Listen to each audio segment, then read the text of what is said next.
On Christmas morning, my mother handed me peppermint cocoa and confessed a felony with a smile. She said they used my emergency fund to redecorate my sister's room. I stared at the $9,000 chandelier on Jenna's Instagram story, bought with a power of attorney I signed in a hospital bed 10 years ago. My parents had committed fraud. My sister was sleeping inside the crime scene, and I was about to burn their narrative to the ground. My name is Addie Cook, and the only reason I was driving a rented white Tesla through the blizzard choking Redstone Bluff, Colorado, was a woman named Eleanor. The tires crunched over the packed snow, a sound that felt disturbingly like bones breaking under heavy boots. It had been 6 years since I had driven these roads. 6 years since I had packed a duffel bag and left this town in the rearview mirror, trailing exhaust and resentment. The town looked exactly the same, frozen in a time capsule of small-town mediocrity and faded glory. The Christmas decorations on Main Street were the same plastic candles attached to the lampposts that had been there since I was 5. The snow fell heavy and thick, blanketing the rooftops as if trying to suffocate the secrets hidden inside every craftsman bungalow and ranch-style home. I tightened my grip on the steering wheel. To the world outside this valley, I was a ghost, or rather, I was a cipher. In Austin, Texas, I was A. Cook, the founder and CEO of Iron Harbor Cyber Defense. My company had just closed a funding round that valued us at $160 million. I had a corner office overlooking the Colorado River, a staff of 50 brilliant engineers who feared and respected me, and a reputation for being the most ruthless penetration tester in the private sector. But here, within the city limits of Redstone Bluff, I was just Addie, the failure, the one who ran away because she could not handle the pressure. The mousy computer nerd, who probably fixed printers for a living and lived in a studio apartment with 3 cats. My family knew nothing about Iron Harbor. They knew nothing about the valuation. They did not even know I owned a house, let alone a portfolio of real estate. I had kept my life partitioned like a secure hard drive, ensuring that the corruption of my family never infected the clean operating system of my success. I pulled up to the curb in front of my parents' house. It was a spectacle. That was the only word for it.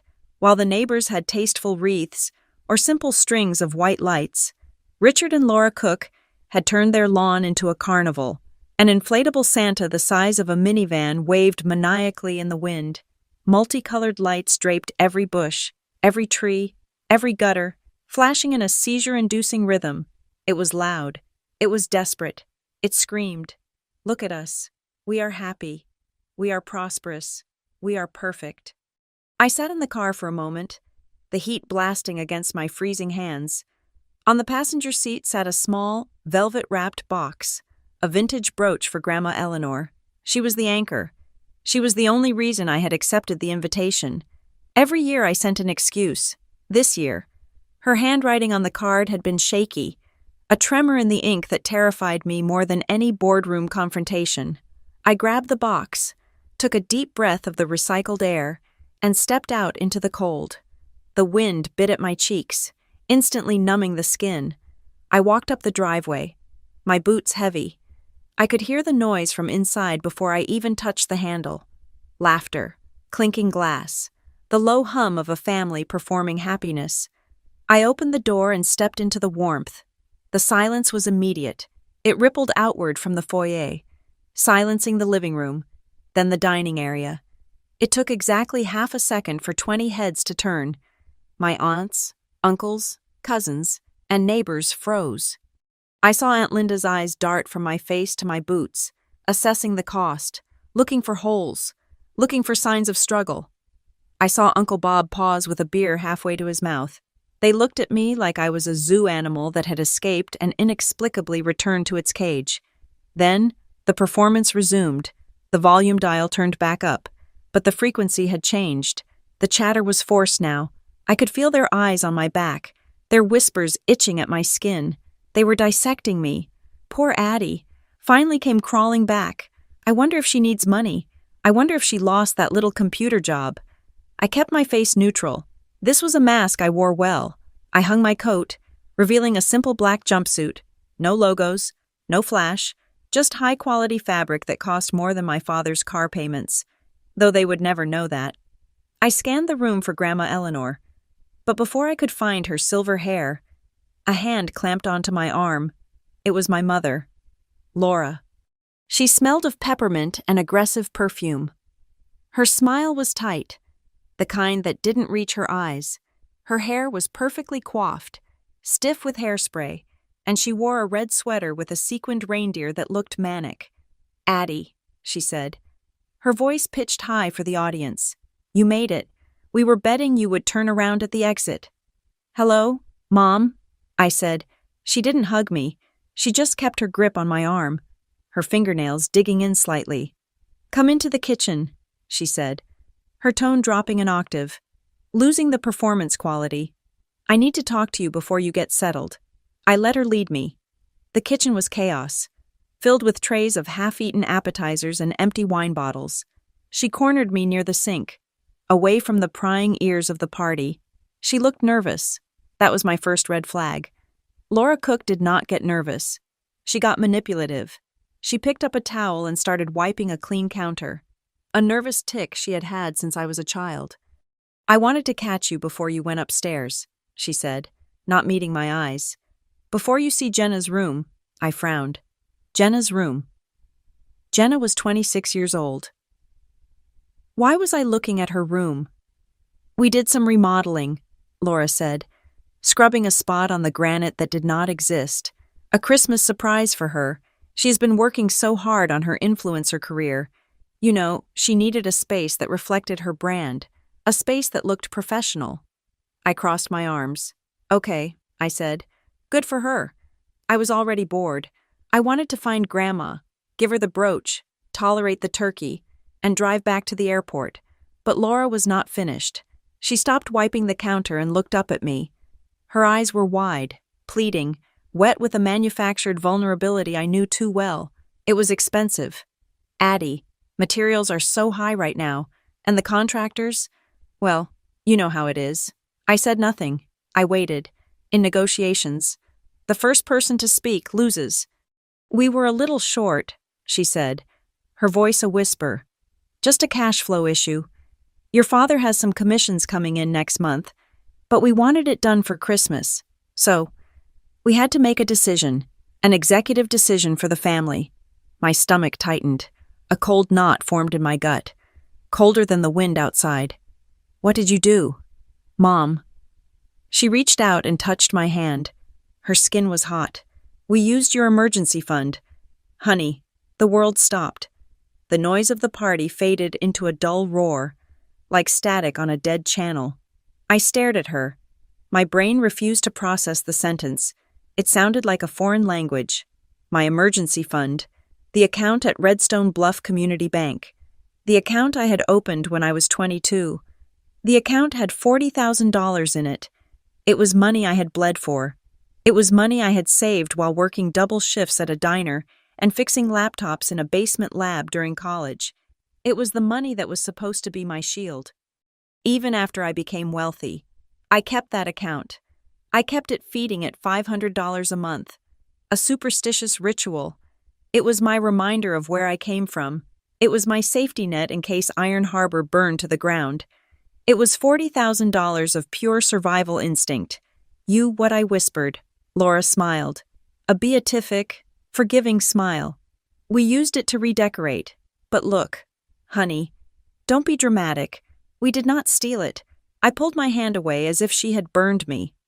"You took money out of my account, technically," Laura said, her voice gaining strength, her confidence returning as she settled into her prepared defense.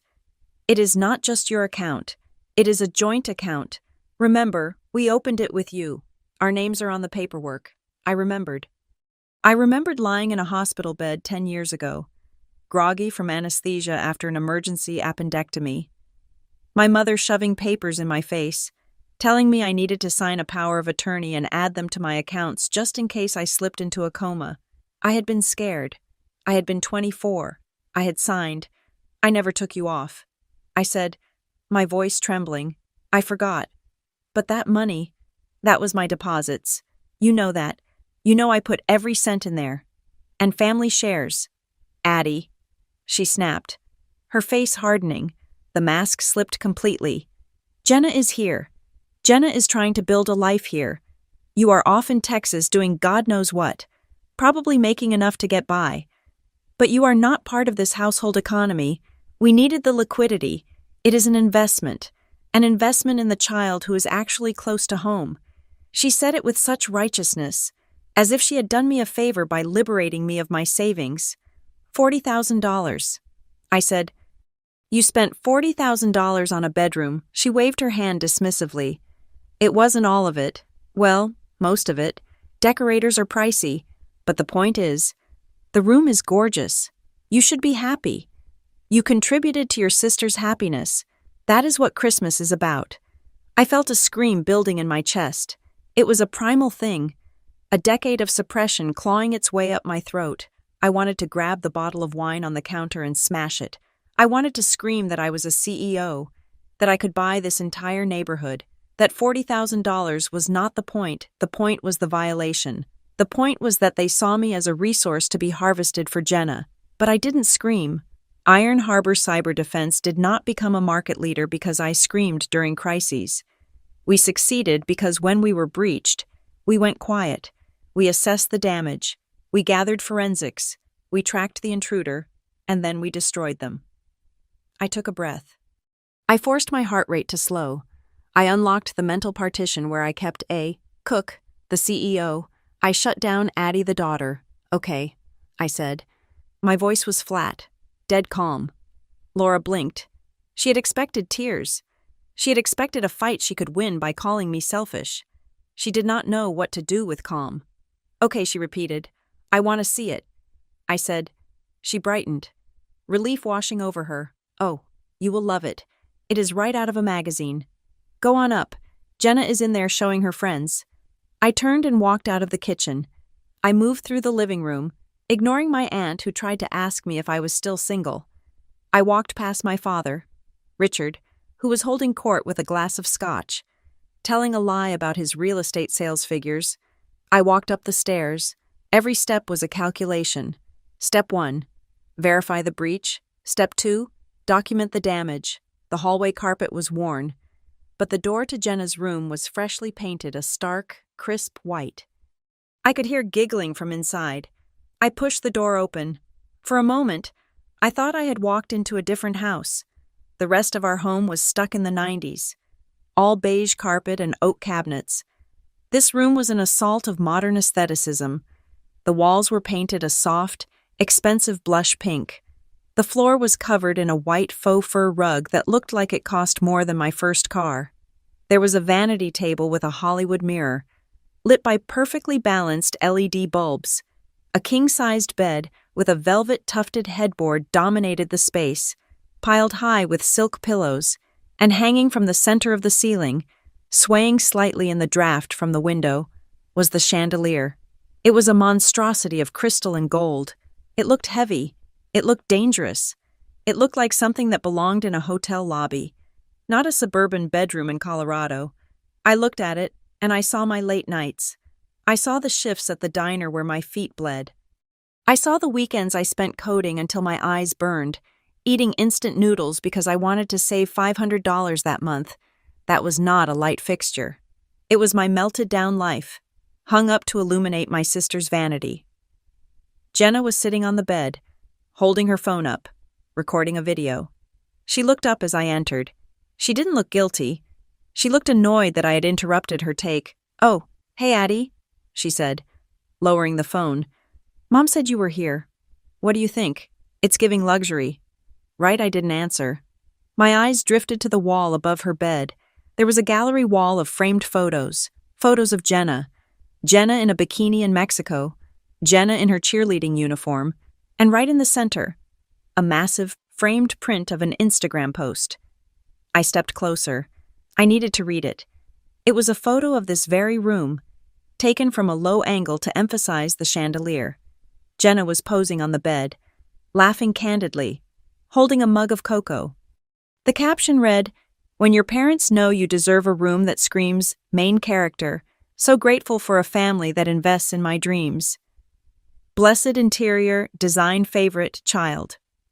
I stared at the words, invests in my dreams. They hadn't just stolen my money. They had laundered it into social capital for Jenna. They had taken the safety net I built to keep myself from drowning and woven it into a hammock for her to lounge in. I looked around the room one last time. I memorized the brand of the furniture. I memorized the maker's mark on the chandelier. I memorized the smug tilt of Jenna's head. This wasn't a renovation. This was a crime scene. And I was the only one who knew how to read the fingerprints. I turned back to Jenna. "It is certainly something," I said. She beamed, taking it as a compliment. "I know, right? It totally changes the vibe." I walked out of the room. I closed the door gently behind me. My hands were not shaking anymore. The coldness from the blizzard outside had moved inside me. Settling deep in my chest, I reached into my pocket and touched my phone. I didn't pull it out yet. Not here. Not in the hallway. But my mind was already executing the command lines. I needed the logs. I needed the transaction history. I needed to know exactly how they did it, when they did it, and who signed for it. Laura thought she had diffused the situation in the kitchen. She thought she had smoothed over the misunderstanding with a generic appeal to family unity. She thought Addie the failure would roll over, cry a little, and then accept her place as the financier of Jenna's delusions. She had no idea she had just declared war on Iron Harbor. I walked down the stairs, my heels clicking on the wood, sounding like the hammer of a gun being cocked. I was going to ruin this Christmas. I was going to ruin their narrative. But first, I needed to say hello to Grandma, and then I needed to get to work. To understand why the sight of a crystal chandelier made me want to burn my childhood home to the ground, you have to understand the economy of the Cook family. I am not talking about money, not exactly. I am talking about the currency of attention, potential, and return on investment. In the ledger of Richard and Laura Cook, children were not people, we were assets, and like any portfolio manager, my father knew which stock was going to the moon and which one was a stagnant bond. Jenna was the growth stock. She was the high-risk, high-reward venture capital project. I was the municipal bond. I was safe, boring, low yield, and ultimately, invisible. Growing up in Redstone Bluff, the roles were assigned before I even knew how to read. Jenna was the star. She had the blonde curls that bounced just right for the local pageants. She had the laugh that made adults open their wallets at fundraisers. She was the center of gravity in our living room, twirling in her cheerleader uniform while my parents clapped until their hands were red. My father, a man who wore his real estate license like a sheriff's badge, loved to talk about smart investments. He would stand by the barbecue grill with a beer in hand, lecturing the neighbors about curb appeal and staging. He looked at Jenna and saw curb appeal. He looked at me and saw faulty wiring behind dry wall. My mother, Laura, was a third-grade teacher who had mastered the art of weaponized martyrdom. Her favorite phrase, deployed whenever I asked for something as simple as a ride to the library or a new pair of sneakers, was that they had sacrificed everything for us. It was a heavy blanket she threw over any dissent, suffocating it with guilt, but the sacrifice always seemed to have a directional flow. They sacrificed their weekends for Jenna's tumbling competitions. They sacrificed their savings for Jenna's modeling portfolio. For me, the sacrifice was usually that they allowed me to exist in the spare room while I taught myself C++ on a refurbished desktop I had salvaged from a school dumpster. I was the nerd, the background character. While Jenna was learning how to smile for a camera, I was learning the architecture of networks. I spent my teenage years in the fluorescent hum of the public library, hiding from the noise of my own house. People in town called me the quiet one, the smart one, or sometimes, dismissively, the computer girl. They did not know that I was building an escape route, code line by code line. By the time I was 18, the financial disparity between my sister and me was no longer a subtle family dynamic. It was policy. I got into a solid computer science program at a state university, but it was not the Ivy League, so my father deemed it an adequate but uninspiring path. Jenna, 2 years younger, was aiming for a degree in communications at a private college known more for its sorority row than its academics. When I turned 18, My parents sat me down and gave me a speech about character building. They told me that paying for my own education would make me appreciate the value of $1. They said they were doing me a favor by cutting me off. I believed them. I thought this was how the world worked. So, I took a job at a burger joint near campus. I spent 4 years smelling like stale grease and onions. I have scars on my forearms from the fryer baskets that still fade to white when I get cold. During the day, I went to classes. In the evenings, I worked the dinner rush.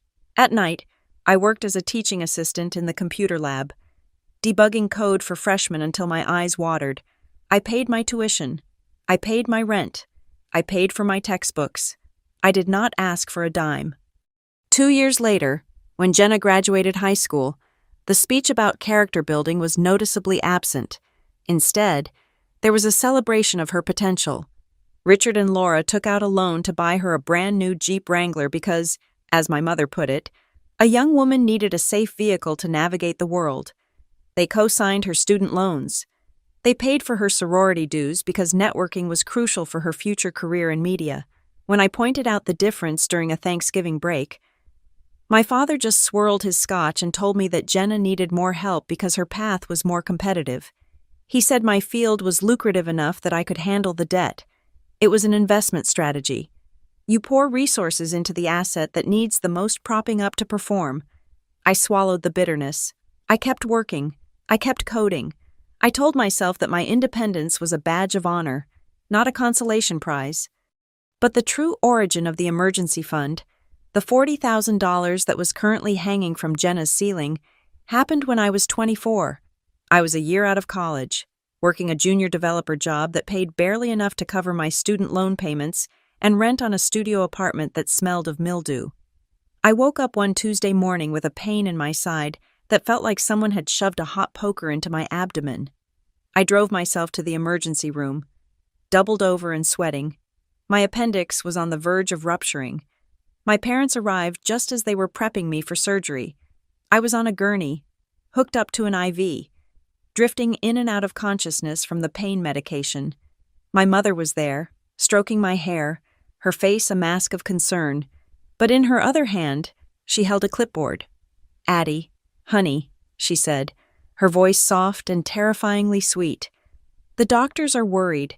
It is a routine surgery, but with anesthesia, you never know." I blinked at her, trying to focus. The hospital lights were too bright. "We need to make sure we can handle things if something happens," she said. "If you are in a coma, or if there are complications, we need to be able to access your medical records and your accounts to pay your bills. Just until you wake up." She held out a pen. It was a power of attorney form, a durable financial power of attorney. I was 24. I was scared. I was in agony.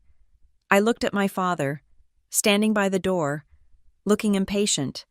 I looked at my mother, who was crying now, telling me she just wanted to protect me. I signed it. I signed my name with a shaky hand, trusting that they were my parents, and that parents protect their children. I survived the surgery. I woke up minus an appendix and plus a deep, lingering sense of vulnerability. That moment in the hospital bed haunted me. The realization of how fragile I was, how easily I could be wiped out by a medical emergency, changed my wiring. I vowed then and there that I would never be helpless again. I would never be in a position where I needed someone else to save me. The next week, I walked into Redstone Bluff Community Bank. I opened a high-yield savings account. I nicknamed it the Fortress. But my mother, still riding the wave of her maternal savior complex from the surgery, insisted that she and my father remain on the account. She argued that if I had a relapse or another medical emergency, they needed to be able to access the money to help me. It was for my safety. She insisted. It would give them peace of mind. I was tired of fighting. I was still recovering. And a part of me, the part that was still a little girl wanting her parents' approval, thought that if they saw me saving money, they would finally respect me. They would see me as the responsible one. So I agreed. It was a joint account legally, but morally. We all knew it was mine. That account became my obsession. I did not buy new clothes. I did not go on vacations. I drove my 10-year-old sedan until the transmission screamed. Every extra cent I made went into the fortress. $500 one month, $1,000 the next. When I got a bonus, it went into the fund. When I sold a small piece of software to a local business, the check went into the fund.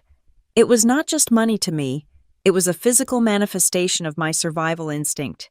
It was the proof that I could stand on my own 2 feet. I watched the number grow from 500 to 5,000, then to 20,000, and eventually to 40,000. It was my exit strategy. It was the capital I would eventually use to start my own company, or so I dreamed. Meanwhile, Jenna was living a different life. My parents funded a summer internship for her in New York City, paying for a sublet in Manhattan that cost more than my entire year's tuition. They paid for a graduation trip to Cabo San Lucas because she was exhausted from her studies. They upgraded her Jeep. They called it investing in Jenna's future. They told the neighbors how proud they were of her worldly experiences. I kept my mouth shut. I kept making deposits. The breaking point, the moment that truly severed the cord, happened 2 years before I left for good. I had been offered a job at a major tech firm in Austin, the precursor to me founding Iron Harbor. It was a massive opportunity, but I needed to relocate immediately. I needed first and last month's rent, plus a moving truck. I calculated I was short exactly $2,000. The emergency fund was locked in a certificate of deposit at the time to get a better interest rate, and the penalty for early withdrawal was steep. I went to my parents. It was a Sunday dinner. I asked them for a short-term loan, $2,000. I promised to pay them back in 6 weeks with interest. My father cut into his steak, chewed slowly, and looked at me with a disappointed sigh. "Addie," he said, "we have discussed this. We are not a bank, but you bought Jenna a car," I said, my voice tight. "You pay for her rent. Jenna is still finding her footing."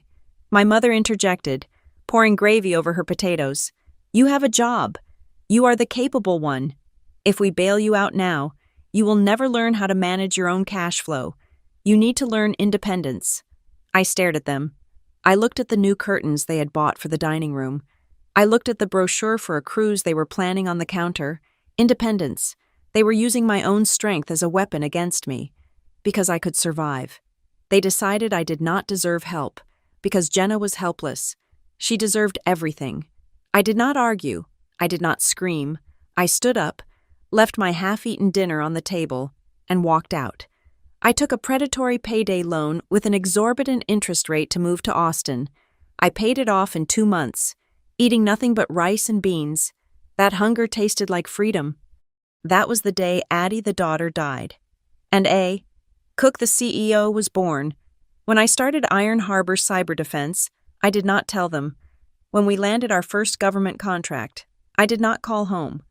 When Forbes put me on a list of entrepreneurs to watch, I used my initial rather than my full name, so the Google alerts my father had set up for himself would not ping. I came back to Redstone Bluff sporadically, mostly for holidays, mostly to see Grandma Eleanor. She was the only one who saw the game for what it was. Eleanor Cook was a hard woman, a woman who had buried a husband and raised a son who grew up to be a vanity-obsessed realtor. She lived in a small guest cottage on the property, watching the family dynamics with sharp, clouded eyes. She knew. She would slip me checks on my birthdays, $50 here, $100 there. The amounts were small, but the notes attached to them were heavy. "Do not let them grind you down," she would write in her shaky script. "You are the diamond in a bucket of coal," or "Don't let people who can't even program a VCR tell you what you are worth." She was the leak in their narrative. She was the glitch in their system. So when Laura told me they had used my emergency fund, it was not just about the $40,000. I could make $40,000 in a week now. It was about the violation of the one thing I had built explicitly to keep myself safe from them. They had taken the money I saved while recovering from surgery, the money I hoarded while they denied me help, the money that represented my refusal to be their victim, and they had spent it on a chandelier for the sister who had never worked a double shift in her life. They had used the power of attorney I signed while terrified and in pain to rob me. They justified it by saying the account was joint, by saying families share. by saying it was an investment. They took my survival and turned it into Jenna's decoration. I stood in the hallway of my childhood home, the memory of that hospital room rushing back to me. I remembered my mother holding my hand, promising she was doing it to protect me. I realize now that she was protecting herself. She was securing a line of credit she could tap whenever the golden child needed a new coat of paint. I was never a daughter to them. I was a rainy day fund. I was an insurance policy. They finally decided to cash in, but they forgot one thing. You do not steal from a cybersecurity expert who specializes in penetration testing and threat elimination. You do not hand a weapon to someone you have spent a lifetime underestimating. I touched the brooch in my pocket, thinking of Grandma Eleanor. She was the only reason the house was not already in flames. But the night was young, and I had receipts. I had 10 years of receipts. The flashback faded, replaced by the cold, hard reality of the present. I was downstairs again. The party was in full swing. My father was laughing at his own joke. My mother was topping off wine glasses. Jenna was probably upstairs editing her video, filtering my trauma into a viral moment. I walked toward the corner of the room where my laptop bag sat. It was time to stop being the municipal bond. It was time to become a volatile market correction. I excused myself from the living room with a lie that felt heavy on my tongue. I told my mother I had a migraine, a throbbing headache brought on by the altitude and the travel. It was the kind of excuse that usually garnered sympathy, or at least a theatrical display of concern. But Laura barely looked away from the video of Jenna's room she was showing to Aunt Linda. She just waved a hand at me, dismissing me into the cold, telling me to go lay down in the car if I needed silence. She did not offer me an aspirin. She did not offer me a glass of water. She just wanted me out of the frame so she could continue narrating the story of her generosity. I walked out the front door, the winter air hitting me like a slap. The snow was falling harder now, burying the driveway, burying the town. I crunched my way to the rental car. A white Tesla that looked like a spaceship landed in a graveyard of pickup trucks and rusty sedans. I climbed into the driver's seat and locked the doors. The silence inside was hermetic. It was the silence of a clean room, of a server farm, of a place where emotions did not exist, only data. I did not recline the seat. I did not close my eyes. I reached into my bag and pulled out my laptop. This was not a personal device. This was my work machine, a matte black slab of military-grade encryption and processing power. I opened it, the screen glowing with a familiar, comforting blue light. I tethered it to my phone's hotspot, bypassing my parents' unsecured home Wi-Fi. I was not going to give them even a packet of my metadata. My fingers hovered over the keys. For a second, I hesitated. There is a specific kind of dread that comes with confirming a suspicion. As long as I did not look, there was a chance, however microscopic, that I was wrong. Maybe they had just moved the money. Maybe it was in a different sub-account. Maybe there was a misunderstanding. I typed in the URL for Redstone Bluff Community Bank. I did not have an online login for this specific account. I had purposely kept it analog. I wanted it to be difficult to access. I wanted to have to walk into a branch with a physical passbook to make a withdrawal.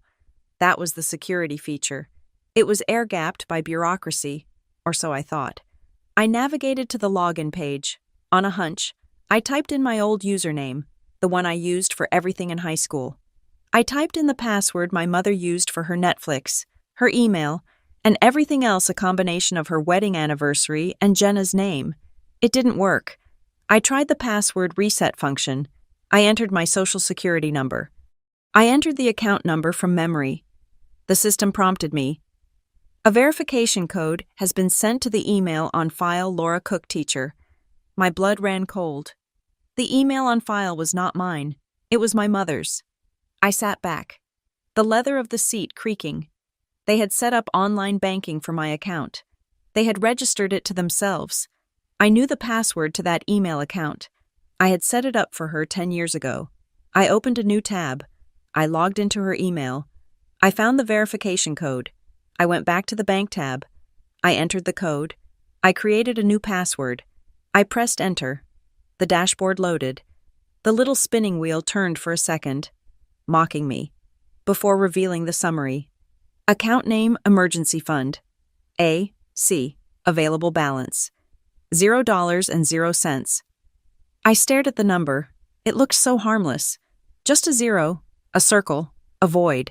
I clicked on the transaction history. The page populated with a list of withdrawals that stretched back 8 months. April 3rd. Transfer to checking. $5,000. May 12th. Transfer to checking. $7,500. June 20th. Check number 104. $4,000. I scrolled down, my eyes scanning the dates. They had been draining me slowly, like a leaking pipe behind a wall. They had not taken it all at once. They had taken it in bite-sized chunks, amounts that wouldn't trigger a federal reporting threshold, amounts that looked like renovations, tuition payments, life. I clicked on the image of the check from June. It popped up on the screen, a high-resolution scan of betrayal. The signature line read, Addie Cook. It was my name. It looked like my handwriting. But it was too smooth. It was too perfect. It was a digital stamp. I recognized the artifacts around the edges of the ink. They had taken a scan of my signature, probably from that power of attorney document I signed 10 years ago in the hospital, and they had turned it into a stamp. They were not just stealing, they were forging. I went back to the transaction list. There was one transfer that stood out. It was recent. November 15th, $12,000. The recipient was listed as Blush Horizon Interiors. I opened a new tab. I searched for Blush Horizon Interiors, Colorado. The search results were thin. There was no website, no Yelp reviews, no LinkedIn page. There was just a business registration filing with the Colorado Secretary of State. I paid the $5 fee to download the filing document. I opened the PDF. Blush Horizon Interiors. Registered Agent Sarah Miller. Principal Office Address 124 Maple Street, Redstone Bluff, Colorado. I looked up from the screen. I looked out the window of my car. I looked at the house number illuminated by the flashing Christmas lights. 124. My parents lived at 124 Maple Street. Sarah Miller was Jenna's best friend from high school. The company was a ghost. It was a shell. They had created a fake interior design company, registered it to our home address using Jenna's friend's name, and then transferred $12,000 of my money into it. This wasn't just about buying a chandelier. This was money laundering. They were moving my savings into an entity they controlled to make it look like a legitimate expense. I felt a wave of nausea that had nothing to do with a migraine. This was sophisticated. This required planning. This required paperwork. This meant that while I was in Austin, working 18-hour days to build a company that protected people from fraud, my own parents were sitting at their kitchen table, drinking coffee, and engineering a way to defraud their daughter. I went back to my mother's email. I searched for Redstone Bluff Community Bank in the search bar. Nothing in the inbox. I went to the trash folder. There they were. Dozens of them. Alert large withdrawal detected. Alert new payee added. Alert unusual login activity. They had seen every single warning. They had opened them, and they had deleted them. This was not an accident. This was not a misunderstanding. This was not a family sharing resources. This was malice. This was a calculated, predatory extraction of wealth. I took a screenshot of the bank log. I took a screenshot of the business registration. I took a screenshot of the deleted emails. I compiled them into a folder on my desktop labeled Evidence Phase 1. I encrypted the folder. I uploaded it to my private server in Austin. I looked up at the house. Through the large bay window of the living room, I could see them. The fire was roaring in the hearth. My father was refilling drinks. My mother was standing in the center of the room, holding her phone up, showing the video of Jenna's room to a group of cousins. I could see her lips moving. I couldn't hear her, but I could read the body language. She was beaming. She was acting the part of the benevolent matriarch. She was likely saying the line I had heard her practice in the kitchen. Good parents prioritize the child who appreciates them. She turned her head. Her eyes met mine through the glass. She knew I was out here. She knew I was sitting in the dark. For a second, her smile faltered. She looked at the Tesla. Then she looked back at her audience, and her smile returned. Brighter, harder, more brittle. She was betting on my silence. She was betting that I was still the mousy little girl who would swallow the injustice to keep the peace. She was betting that the shame of exposing the family would be stronger than my anger. She was betting on the wrong asset. Suddenly, there was a tap on the passenger window. I jumped, my hand flying to close the laptop lid halfway. It was Grandma Eleanor. She was wrapped in a heavy wool coat that looked 3 sizes too big for her shrinking frame. A knitted scarf was wrapped around her head.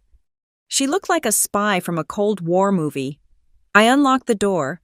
She opened it and slid into the seat. Bringing a gust of snow and the smell of lavender and old paper with her, she shut the door and rubbed her gloved hands together. "It is freezing out there," she said, "and it is suffocating in there." "Hi, Grandma," I said, my voice sounding hollow. "I just needed some air." She turned to look at me. Her eyes were sharp. The cataracts made them look cloudy, but the intelligence behind them was crystal clear. "You do not have a headache." "Addie," she said. I sighed. "No, I don't." She nodded at the laptop on my lap. "You found it, didn't you?" I froze. "Found what?" "The money," she said. Or rather, the lack of it. I stared at her. "How do you know?" Eleanor reached into her oversized coat pocket and pulled out a folded piece of paper. She handed it to me. It was an invoice. It was printed on cheap paper, the kind you buy at a pharmacy. The logo at the top was a blurry clip art image of a sofa. It read, "Blush Horizon Interiors." The invoice was for consultation and design services. The amount was $3,000. "I found this in the recycling bin last week," Eleanor said quietly. "I saw the name. I didn't recognize it, but I know Sarah Miller. I saw her leaving the house with Jenna 2 days ago. They were laughing about how easy it was to print receipts." I unfolded the paper. The itemized list was laughable. Color theory. Consultation, $500. Feng Shui alignment, $800. The prices are inflated. Eleanor said, "I may be old, Addie, but I know that you do not pay $800 for someone to tell you to move a bed away from a window." I gripped the steering wheel. "It is worse than that. Grandma, they didn't just overpay. They paid themselves. The company is fake. The money came from my emergency fund." "I know," she said. I looked at her. "You know I heard them," she whispered. "The walls in that house are thin. I heard Richard talking to Laura a few months ago. He was saying that the real estate market was drying up. He said they were liquidity poor. Laura asked what they should do about Jenna's room, about the promise they made her. Richard said, 'Use the reserve. Addie never checks it. She is too busy playing CEO in Texas.'" I felt a tear, hot and angry, slide down my cheek. They called it the reserve, like I am a bank vault. Eleanor reached out and covered my hand with hers. Her gloves were rough wool, but her touch was gentle. "They think you are stupid, Addie. They think you are lucky. They think your success is an accident, and therefore, your money belongs to the family pot." I wiped the tear away aggressively. "It is $40,000. Grandma. It was everything I saved. It is not just you," Eleanor said. The air in the car shifted. It became heavier. "What do you mean?" I asked. Eleanor looked out the window at the house, at the flashing lights. "I have a savings account too," she said. "My pension goes into it, my Social Security. I have been saving for the end, for a nurse. So I do not have to be a burden." I waited. I knew what was coming, but I didn't want to hear it. "They have power of attorney for me too," she said, "because of my eyes, because I cannot drive to the bank anymore, and in last month, I asked Laura to help me balance my checkbook. She said she was too busy, so I asked the neighbor, Mrs. Higgins, to drive me to the bank. I had the teller print out my statement." She paused, her voice trembling slightly. "There was a withdrawal for $15,000 in October. The memo said, 'Medical expenses.'" I looked at her, horrified. "You haven't been to the hospital?" "No." Eleanor said, "I haven't, but Jenna went to Cabo in October." I slammed my hand against the steering wheel. The horn honked, a short, sharp blare that echoed in the snowy street. Inside the house, I saw heads turn toward the window. They are stealing from you too. I hissed, Grandma, that is elder abuse. That is a crime. I know, she said. Why didn't you say anything? Why didn't you call the police? Eleanor smiled, a sad, tired smile. And do what? Put my son in jail. Be the crazy old woman who sends her family to prison. Who would take care of me then? Addie, the state. She looked at me, and I saw the fear of being old, of being dependent, of being alone. It was the same fear that had made me sign that paper in the hospital, the fear of vulnerability, but then her expression hardened. But I'm not going to let them take everything, she said. I am old, Addie, but I am not senile. I have been collecting things, the invoices, the bank statements, the letters from the collection agencies that come for Richard. Collection agencies, I asked. Eleanor nodded. They are drowning. Addie, the house is mortgaged to the hilt. They have taken out a second mortgage, maybe a third. They are robbing Peter to pay Paul. And you and I, we are Peter. She reached into her coat again and pulled out a second object. It was a flash drive, a simple, cheap USB stick.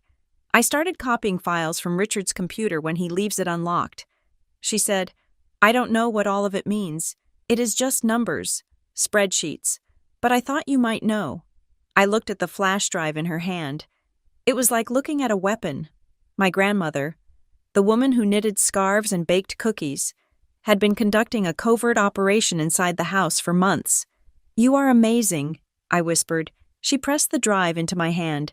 I am not amazing. I am angry. She looked at me, her eyes locking onto mine. So, Addie. The question is, what are we going to do?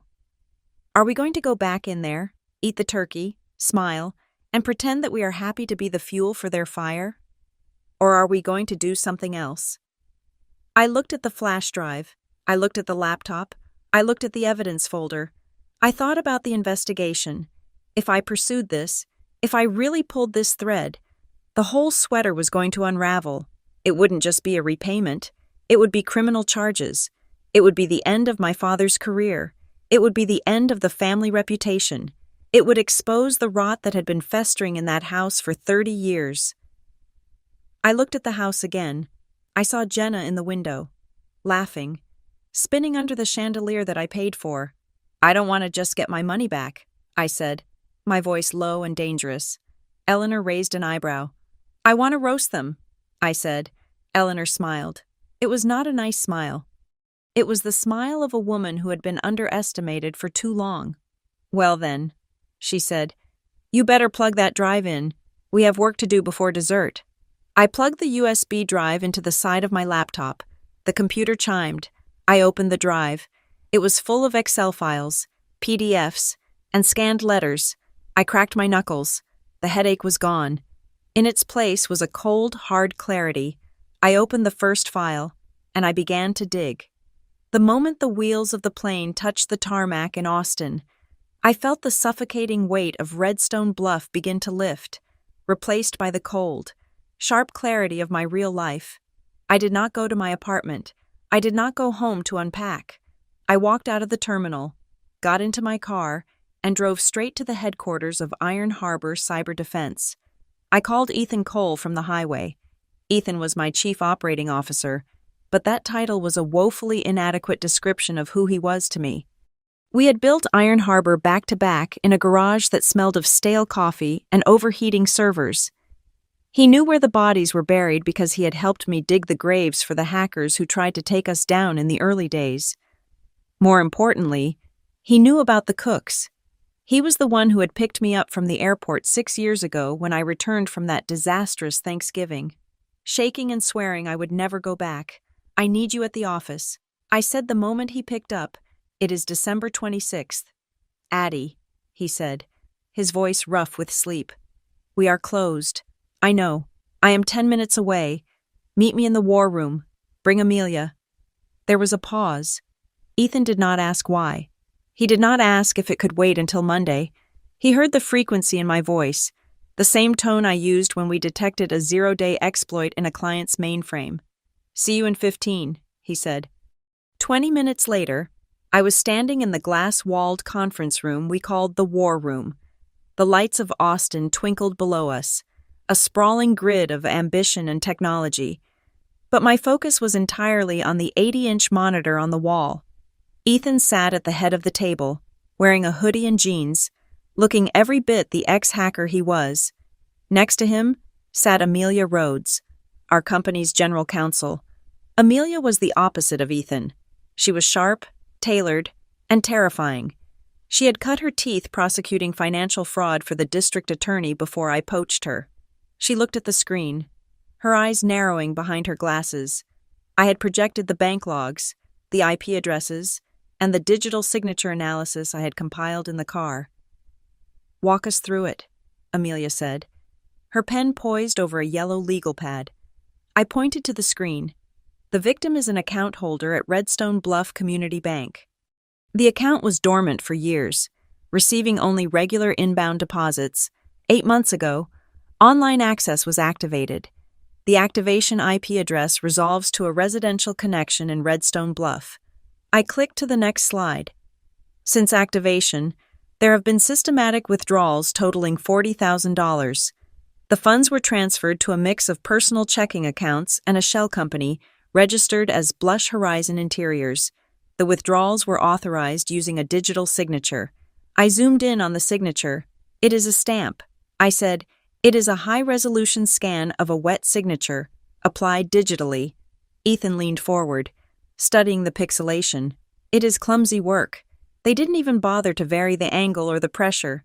It is the exact same bitmap every time." "Who is the victim?" "Addie, a client." I took a deep breath. The air in the room felt recycled and sterile. "The victim is me," I said. Ethan stopped typing. He looked up, his face darkening. "And the perpetrator?" Amelia asked, though I think she already knew. "My parents," I said, "and possibly my sister." The silence in the room was heavy. Ethan swore softly. He knew how hard I had worked for that money. He knew about the double shifts. He knew about the emergency fund. Amelia did not swear. She just started writing faster. "Explain the authorization," she said. "How did they get past the initial identity verification to set up the online account?" I sat down, clasping my hands in front of me to stop them from shaking. 10 years ago, I had emergency surgery. I signed a durable financial power of attorney so they could pay my bills if I was incapacitated. I never revoked it. Amelia stopped writing. She looked up, her expression clinical but intense. "That is the key," she said. She stood up and walked to the whiteboard. She drew a line down the center. On one side, she wrote authority. On the other, she wrote fiduciary duty. "The power of attorney gives them the technical authority to access the account," Amelia explained, her voice turning into her courtroom baritone. "They can legally sign your name. They can legally move money. That is what the document is for. However," she circled the words fiduciary duty 3 times, "under Colorado law, and pretty much every law in this country, an agent acting under a power of attorney has a fiduciary duty to the principal. That means you. Every action they take, every dollar they spend, must be for your benefit." She turned to face me. "Did buying a crystal chandelier for your sister benefit you?" I said. "Did transferring money to a shell company to renovate a bedroom you do not live in benefit you?" "Then it is not just a family dispute," Amelia said, capping her marker with a snap. "It is theft. It is embezzlement. And because they used an electronic banking system to move the funds across state lines since you are a resident of Texas, it is wire fraud." She looked at the screen again. "They took a legal instrument designed to protect you and used it as a weapon to loot you. It is textbook abuse of power." Ethan looked at me. "What do you want to do?" "Addie." I looked at the numbers on the screen. $40,000. To Iron Harbor. That was a rounding error. We spent that much on server cooling in a month.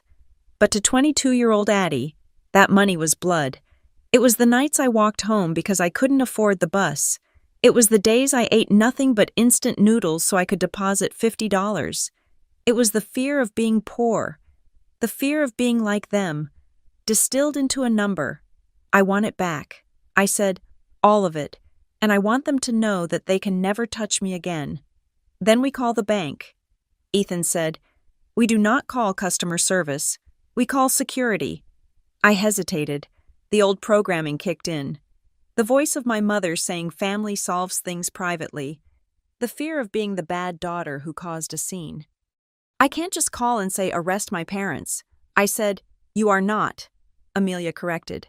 You are calling to report unauthorized activity on your account. The bank has a legal obligation to investigate. You are just triggering the mechanism. I looked at the phone on the conference table. It was a sleek, black Polycom. It looked like a spider. If I do this, I said, there is no going back. Ethan stood up and walked over to me. He put a hand on my shoulder. Addie, they didn't hesitate when they drained your account. They didn't hesitate when they forged your signature. Why are you hesitating to protect yourself? I closed my eyes. I saw the chandelier again. I saw Jenna posing on the bed. I saw my mother wiping the counter, telling me it was an investment in the child who stayed. I opened my eyes. I reached for the phone, put it on speaker. Amelia said, I dialed the number for Redstone Bluff Community Bank. I navigated the automated menu until I found the option for fraud reporting. A tired voice answered, Fraud Department. This is Karen. Hi, Karen, I said, my voice steady. My name is Addie Cook. I am calling to report substantial unauthorized activity on my savings account. Name and account number. I gave her the details. I heard the clicking of a keyboard on the other end. Then, the clicking stopped. One moment. Ms. Cook, Karen said, her voice suddenly alert. Please hold. The hold music was a tinny, distorted version of a holiday classic. It played for 2 minutes. Then, the line clicked. This is Jonas Miller, a male voice said. I am the senior investigator for internal audit at Redstone Bluff Community Bank. Am I speaking with Ms. Addie Cook? Yes, I said. Ms. Cook, Jonas said, his tone dropping the customer service veneer entirely. I have been waiting for your call. My eyes met Ethan's. Jonas Miller had been waiting. We have flagged this account for review 3 times in the last 6 months. Jonas continued. We sent verification emails to the address on file. I never received them. I said, my parents control that email address. They deleted them. I suspected as much. Jonas said, Ms. Cook, I need to ask you a direct question. Did you authorize a transfer of $12,000 to an entity named Blush Horizon Interiors on November 15th number? I said. Did you authorize a withdrawal of $7,500 on May 12th? No. I did not authorize any withdrawals in the last 8 months. Jonas let out a long exhale. It sounded like relief. Ms. Cook, are you currently in Redstone Bluff? I am in Austin, Texas. Good, Jonas said. That makes jurisdiction simpler. Ms. Cook, what I'm about to tell you is sensitive, but given the unauthorized access to your funds, you have a right to know the exposure. Your account is not the only one we are looking at. I felt a chill run down my spine. What do you mean? We have noticed a pattern of irregular transfers involving the accounts of Richard and Laura Cook. Jonas said, specifically, we are looking at a second mortgage application that was approved 6 months ago. A second mortgage, I asked. My father had told everyone at the party that his real estate business was booming. Yes, Jonas said, but the collateral assessment was unusual, and more importantly, there was a cosigner listed on the application. I stopped breathing. Who was the cosigner? I whispered. You were Ms. Cook, Jonas said, or rather, someone purporting to be you. I felt the blood drain from my face. The room spun slightly. They didn't just take my cash. They used my credit. They used my name to secure a loan on a house that was already drowning in debt. That is identity theft, Amelia said, leaning toward the speakerphone. This is Amelia Rhodes, attorney for Ms. Cook. Mr. Miller, are you saying that Richard and Laura Cook forged my client's signature on a mortgage document? I am saying that the signature on the mortgage documents matches the digital stamp used on the savings account withdrawals, Jonas said carefully. And since Ms. Cook just confirmed she did not authorize the withdrawals, It stands to reason she did not authorize the mortgage. The scale of it hit me like a physical blow. $40,000 was theft. A fraudulent mortgage was a felony that carried years in prison. It was federal bank fraud. Ms. Cook, Jonas said, I have enough here to freeze the accounts immediately, but I need to be clear with you. Once I file this suspicious activity report, specifically regarding the mortgage fraud, it goes to the Treasury Department. It goes to the local authorities. This stops being an internal bank matter. It becomes a criminal investigation. He paused. Do you want me to proceed? I looked at the speakerphone. I looked at Ethan. I looked at Amelia. I thought about my parents sitting in their living room right now, probably eating leftover pie, complaining about how ungrateful I was for leaving early. They were sleeping in a house that I was unknowingly paying for. They were driving cars fueled by my credit rating. They had turned me into a ghost cosigner, a silent partner in their financial ruin. If I said yes, I was sending the police to my childhood home. I was potentially putting my mother, the woman who taught me to tie my shoes, in handcuffs. But if I said no, they would do it again. They would drain the next account. They would open a credit card in my name.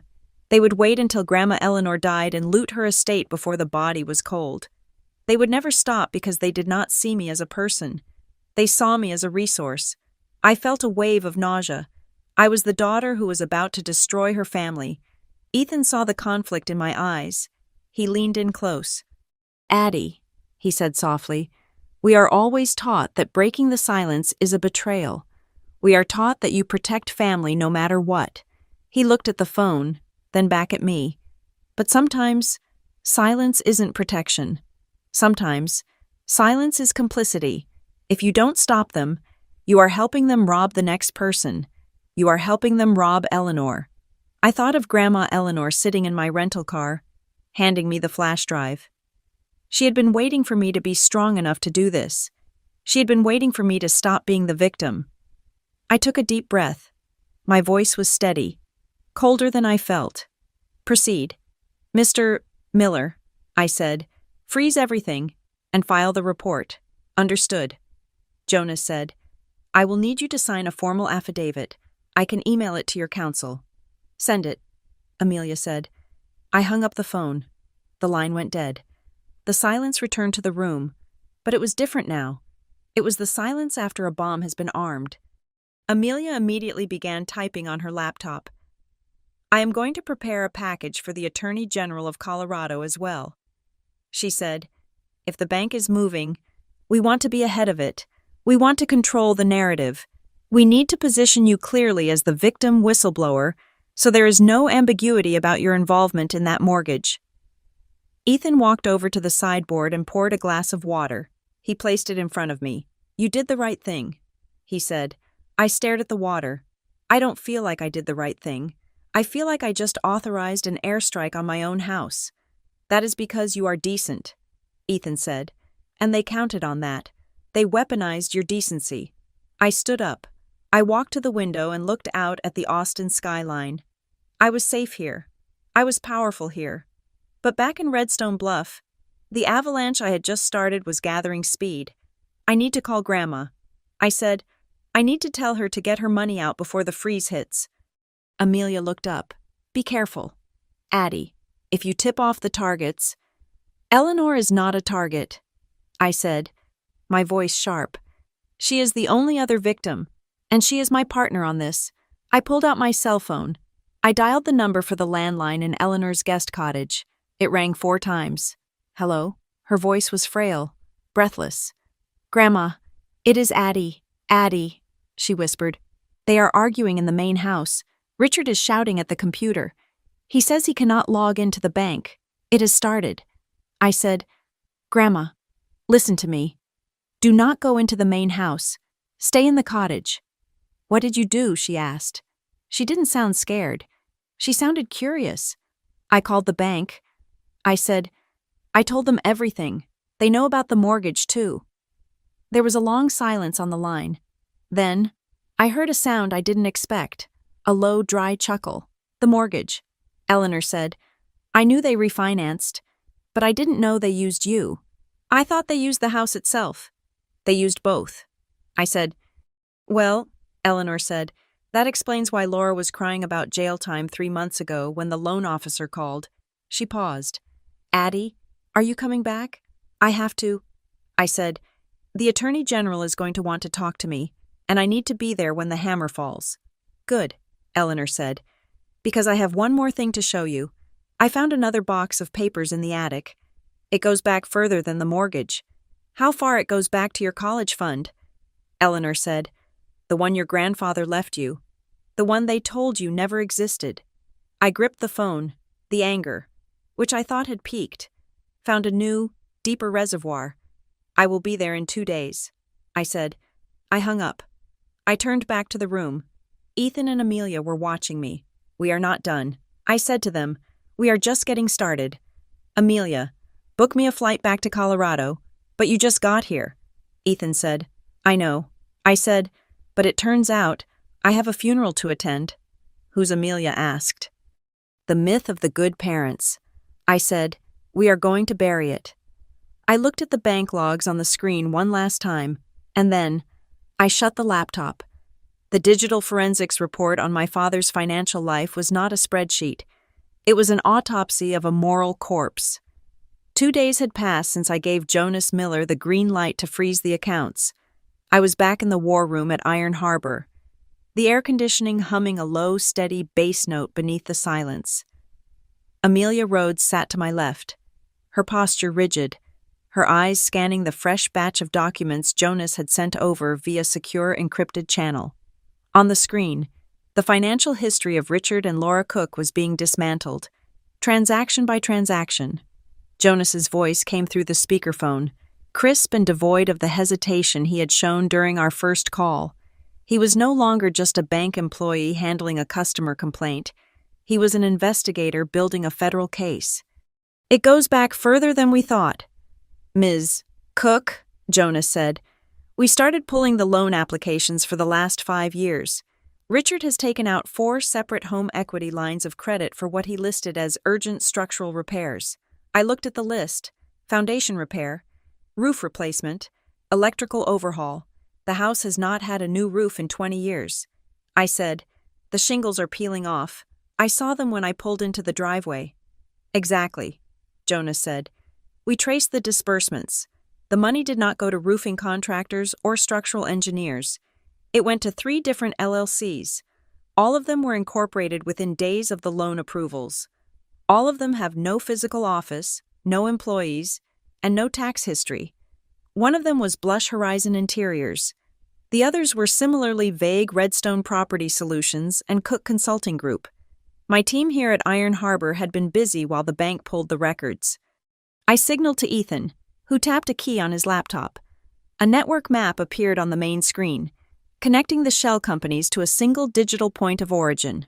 "Jonas, this is Ethan, my COO.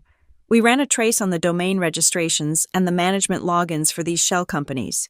Blush Horizon Interiors is technically registered to a Sarah Miller, who I assume is your sister's friend, but the IP address used to access the bank accounts and update the website, which is just a template with no traffic, is static." I looked at the IP address displayed on the screen. It was memorized in my brain alongside my social security number. "It resolves to the residential gateway at 124 Maple Street," Ethan said. "It was my parents' Wi-Fi. They were not just funding Jenna's lifestyle. They were running a domestic money laundering operation. They were taking out loans against the house to pay off credit cards, then taking out new credit cards to pay the interest on the loans, cycling the money through fake companies to make it look like legitimate business expenses. It was a frantic, desperate shell game designed to keep up the appearance of affluence while the foundation rotted away beneath them. But then came the blow that made the air leave my lungs. "There is something else," Jonas said, his voice dropping a decibel. "Something that concerns your grandmother. Eleanor Cook." I sat up straighter. "What about her?" "We audited the joint savings account she holds with your father," Jonas said, "the one intended for her care. There was a withdrawal 3 months ago, $15,000. My stomach turned over. The memo on the withdrawal states emergency medical procedure, hip replacement. Jonas continued. But Ms. Cook, our insurance verification team flagged it. There was no claim filed with Medicare. There was no hospital admission at Redstone General. I felt the blood rush to my face. They stole from her. They stole $15,000 from an 80-year-old woman and lied about a surgery she never had. I reached for my phone immediately. I did not care about the investigation protocols. I needed to hear her voice. I needed to know she was okay. Amelia tried to signal me to wait, but I was already dialing. Eleanor answered on the second ring. "Grandma," I said, my voice tight. "Did you have hip surgery in October?" There was a pause on the line, a silence that stretched too long. Then, I heard that same dry, sharp chuckle I had heard in the car. "No, dear," Eleanor said. "My hips are the only part of me that still works perfectly. They took $15,000. Grandma," I said, my hand gripping the phone so hard my knuckles turned white. "They wrote it down as medical expenses." "I know," she said.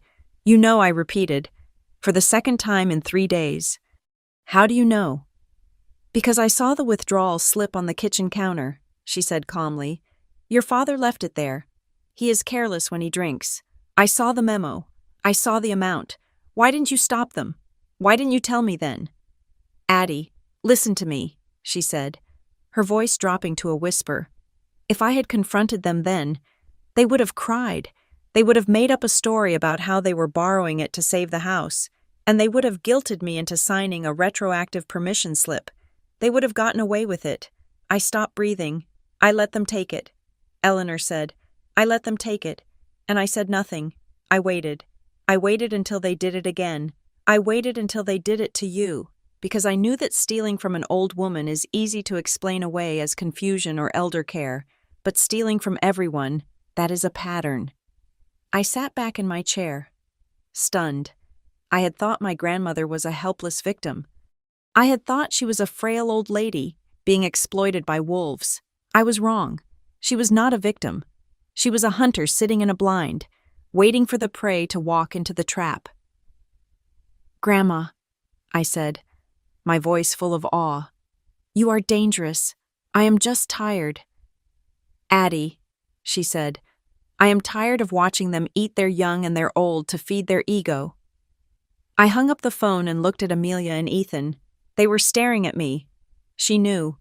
I said, "She let them do it to build the evidence file." Amelia adjusted her glasses. "Remind me never to cross your grandmother." Jonas cleared his throat on the speakerphone. "There is more," he said, "and this is where the jurisdiction shifts." "What do you mean?" Amelia asked. "We received an inquiry this morning from the Colorado Attorney General's office." Jonas said, "It seems your father, Richard Cook, has been on their radar for 6 months." Why, I asked. "There was a complaint filed by a family in Redstone Bluff." Jonas explained. The Diazes. Richard acted as their broker for a home purchase. He advised them to take a subprime loan with a balloon payment, promising he could refinance them in 6 months. He received a massive commission from the lender. When the refinance fell through, the Diazes lost the house. They filed a formal complaint alleging predatory lending practices and misrepresentation. The puzzle pieces clicked together with a sickening sound. My father was not just a bad investor. He was a predator. He had been scamming his clients to fund his lifestyle. And when the market turned and the commissions dried up, he turned on his own family to fill the void. But the Attorney General was still in the inquiry phase. Jonas said, "Until today, because today, I found the document that ties you into this mess in a way that carries a mandatory prison sentence." He sent a file to the screen.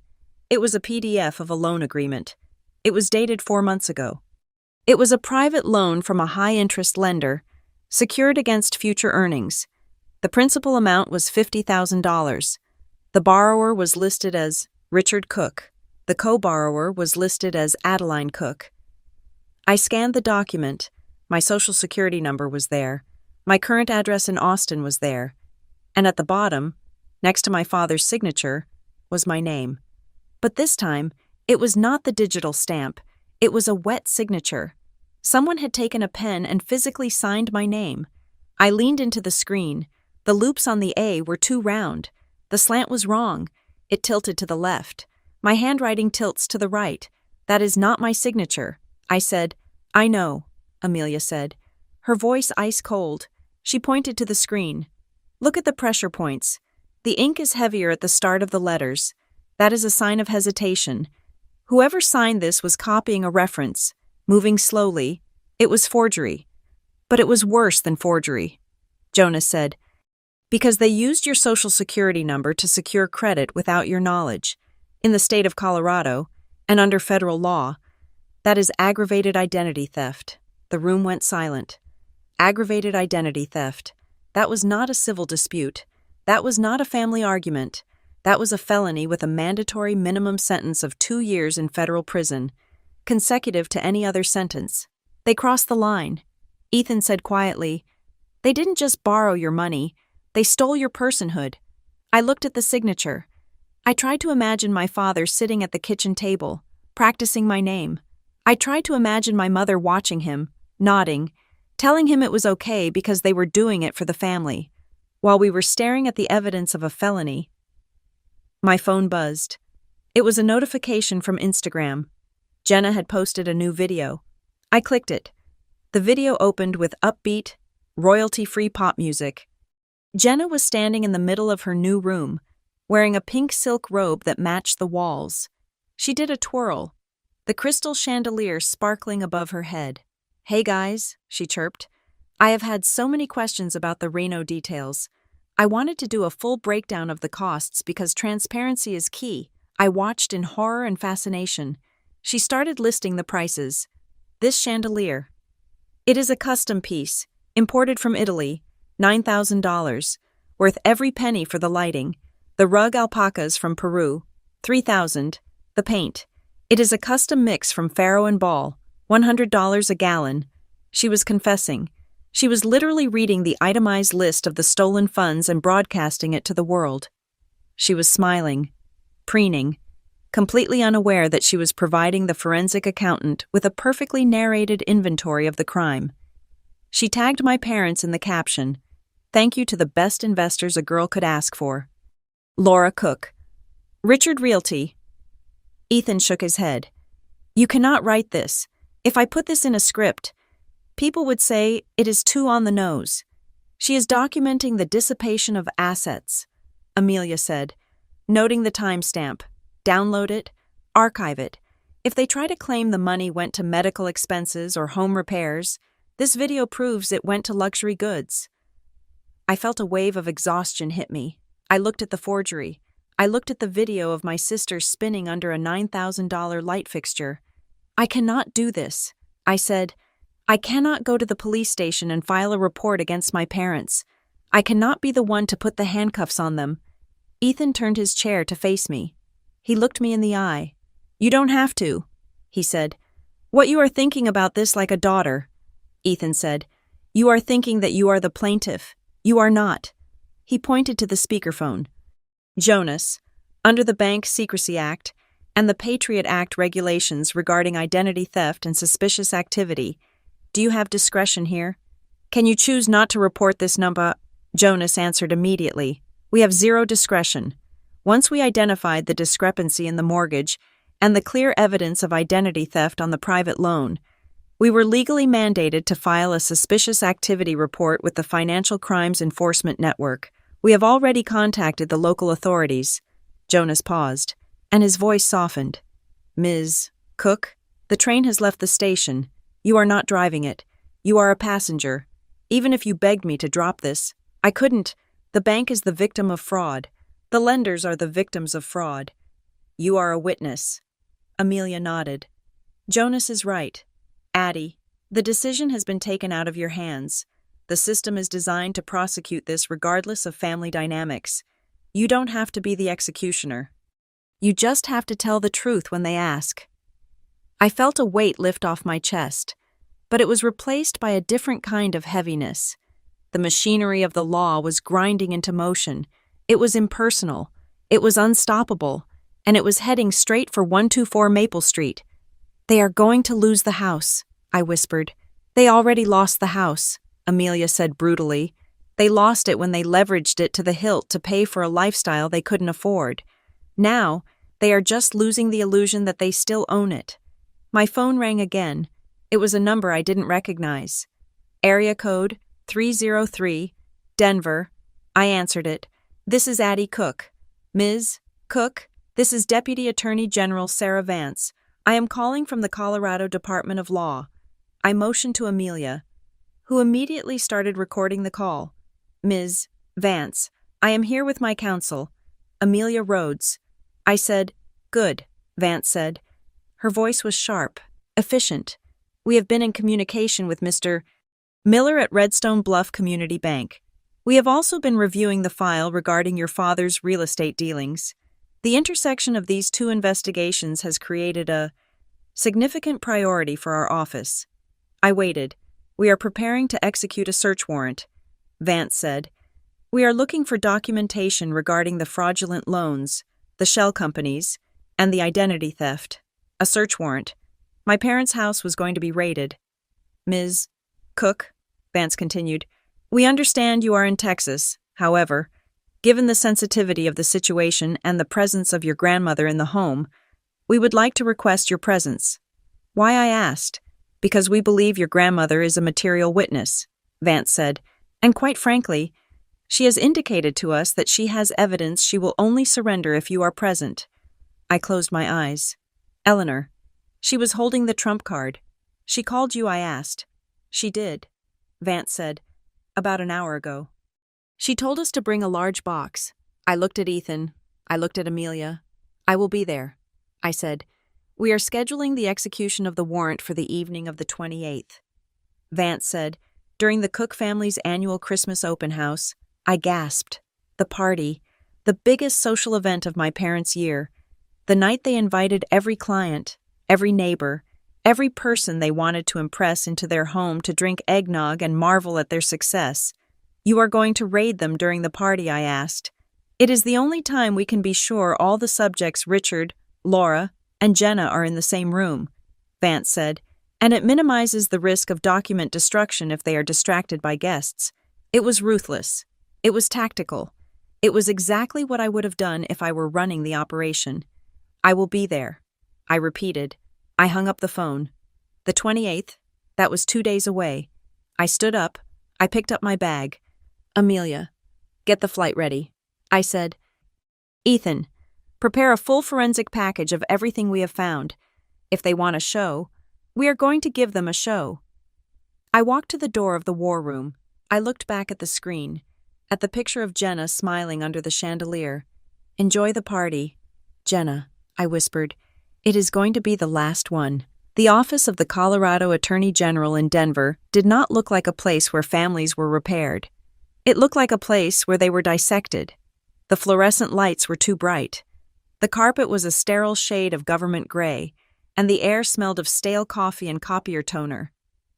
I sat on one side of a long mahogany table, my hands clasped tightly in my lap to stop them from trembling. Next to me sat Amelia, my lawyer, who looked like a shark in a tailored suit. On the other side sat Sarah Vance, the Assistant Attorney General. Vance was a woman who clearly had no patience for melodrama. She was in her 50s, with short steel gray hair and eyes that looked like they had seen every variation of human greed imaginable. She did not offer me a tissue. She did not ask about my feelings. She only asked about the timeline. We laid it all out. It was humiliating. There is a specific kind of shame in having to explain to a stranger that your parents, the people who are supposed to be your biological safety net, are actually parasites. I projected the bank logs onto the wall. I showed the IP addresses that traced back to the house on Maple Street. I showed the photos of Jenna's room, the receipts for the chandelier, the fake business registration for Blush Horizon Interiors. Vance watched it all without blinking. She took notes on a yellow legal pad, her pen moving in sharp, efficient strokes. "So, to clarify," Vance said, looking up from her notes, "you never authorized the creation of the online banking profile." "No," I said. "And you never signed the loan agreement for the $50,000 private loan." "No." Vance nodded. She picked up the copy of the power of attorney document I had signed in the hospital 10 years ago. "This document is the linchpin," she said. They are going to argue that this gave them broad authority to act on your behalf. It is a standard defense.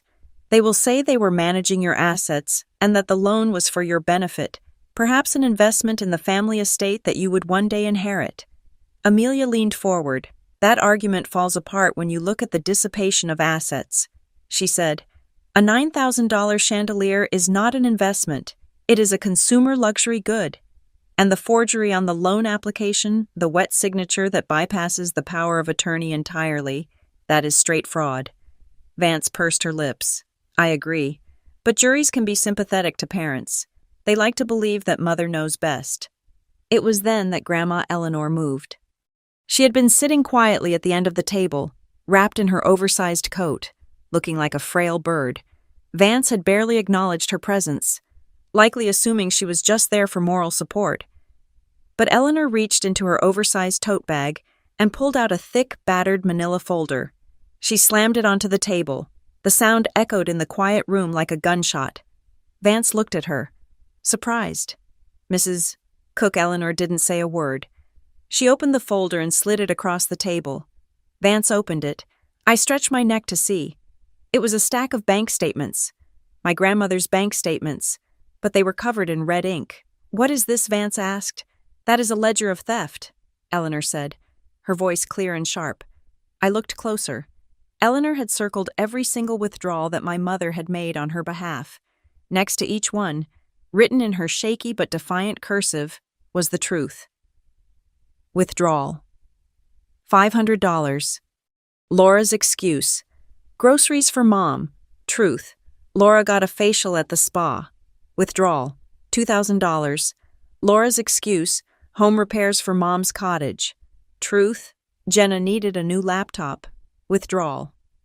$15,000. Laura's excuse. Hip surgery. Truth. I have never had surgery in my life. Vance flipped through the pages. There were years of records, years of red ink. I knew. Eleanor said, "I knew every time she took money. I let her do it. I let her think I was a confused old woman who couldn't balance a checkbook, because I knew that if I stopped her, she would just find another way. She would cry. She would manipulate. So I let her dig the hole." She reached into the folder again and pulled out a single, crisp document. It was stapled and notarized. "And I did this," Eleanor said. She slid the document to Vance. "It was a last will and testament. I updated this 14 months ago," Eleanor said. "My attorney came to the cottage when Richard and Laura were at a real estate conference." Vance read the document. Her eyebrows shot up. "Mrs. Cook," Vance said, "this clause here, the disinheritance clause." "Read it out loud," Eleanor said. Vance cleared her throat. "If any beneficiary is found to have misappropriated funds, engaged in financial abuse, or utilized the testator's assets for personal gain without express written consent, said beneficiary shall be immediately and permanently disinherited, receiving no portion of the estate, real estate, or personal property." I stared at my grandmother. I had thought she was helpless. I had thought she was trapped. But she had been laying a minefield for a year, waiting for them to step on the trigger. They think they are waiting for me to die so they can sell the land and pay off their debts, Eleanor said quietly. They think I am their retirement plan. They do not know that they are already written out. Vance closed the folder. She looked at Eleanor with a newfound respect. "This changes things," Vance said. "This establishes a pattern of predatory behavior targeting vulnerable family members. It moves this from a single dispute with a wealthy daughter to a systematic enterprise of elder abuse and fraud." She looked at me, then at Eleanor. "We are opening a formal criminal investigation," Vance announced. "We are looking at charges for Richard Cook, Laura Cook, and potentially Jenna Cook. The charges will include abuse of a fiduciary, aggravated identity theft, bank fraud, and wire fraud." My heart hammered against my ribs. Criminal investigation, that meant mugshots. That meant handcuffs. That meant prison. "What happens next?" I asked. "We need to secure the evidence," Vance said. "We need the computers. We need the physical files. We need the devices they use to access your accounts. And we need to do it before they realize we are coming." If they catch wind of this, they will start shredding documents and wiping hard drives. She looked at the calendar on the wall. We are going to execute a search warrant on the evening of the 28th, Vance said. I gasped. The 28th. That is the Christmas open house, I said. Vance nodded. We know. Mr. Miller at the bank informed us. It is the annual party where they invite the entire town. Correct, yes, I said. It is their biggest event of the year. All their clients, the neighbors, the mayor usually comes. Perfect, Vance said coldly. It ensures all 3 suspects will be on the premises. It ensures the element of surprise. And frankly, it ensures that there are witnesses if they try to cause a scene or destroy evidence. She leaned forward, her eyes locking onto mine. Ms. Cook, I have a request. I swallowed hard. Yes, I want you to be there, she said. I recoiled. You want me to be at the party when you raid it? Vance nodded. We need someone on site who can immediately identify the assets purchased with the stolen funds. You mentioned a chandelier, specific furniture, rugs. If we have to wait to cross-reference receipts, they might try to claim those items were gifts or long-term possessions, if you are there to point them out, to pull up the transaction logs in real time. It strengthens the chain of custody. Also, she added, her voice dropping, they will try to lie to the officers. They will say you gave them permission. They will say it is a misunderstanding. If you are standing right there to refute it, their defense collapses in real time. I looked down at my hands. The idea of walking back into that house, of standing in the middle of a party holding a glass of eggnog while the police kicked down the door, made me want to vomit. I remembered the years of humiliation. I remembered my father making jokes about my lack of a boyfriend in front of his clients. I remembered my mother telling the neighbors I was going through a phase when I started my company. I can't, I whispered. I can't watch them be destroyed. Even if they deserve it. Vance didn't press. She just looked at Amelia. We will execute the warrant regardless, Vance said, but your presence would make the case airtight. Think about it. I went back to my hotel room in downtown Denver. It was a generic luxury suite, beige and inoffensive. I sat on the edge of the bed, staring at the blank television screen. My phone felt heavy in my pocket. I had a scheduled therapy session with Dr. Evans, my psychologist in Austin. I had texted her earlier asking for an emergency slot. I set up my laptop and logged into the secure video portal. Dr. Evans's face appeared on the screen. She looked calm, sitting in her office with the abstract paintings I knew so well. Addie, she said, you look like you're about to run a marathon. I feel like I'm about to run off a cliff, I said. I told her everything. The meeting with the AG, Eleanor's secret files, the raid planned for the Christmas open house, the request for me to be there. I don't want to go. I said, it feels cruel. It feels like I'm setting them up for a public execution. Dr. Evans nodded slowly. Let us pause on the cruelty for a second, she said. Why do you think it feels cruel? Because it is humiliating. I said, everyone they know will be there. Their reputation will be shredded. And whose reputation are they currently using to survive, Dr. Evans asked. Whose name did they forge? Whose credit did they steal? Mine. I said, so they are comfortable sacrificing your reputation and your financial safety to maintain their image. Dr. Evans said, but you are uncomfortable allowing their image to break to protect your reality. I looked away from the screen. Put like that, it sounded pathetic. Addie, Dr. Evans said, her voice soft but piercing. I want to ask you a question, and I want you to be honest. If you go back to that party, why are you going? I hesitated. To help the police. To get my money back. No. Dr. Evans said, dig deeper. Are you going back because you hope that if you show them the truth, if you show them how much they hurt you, they will finally apologize?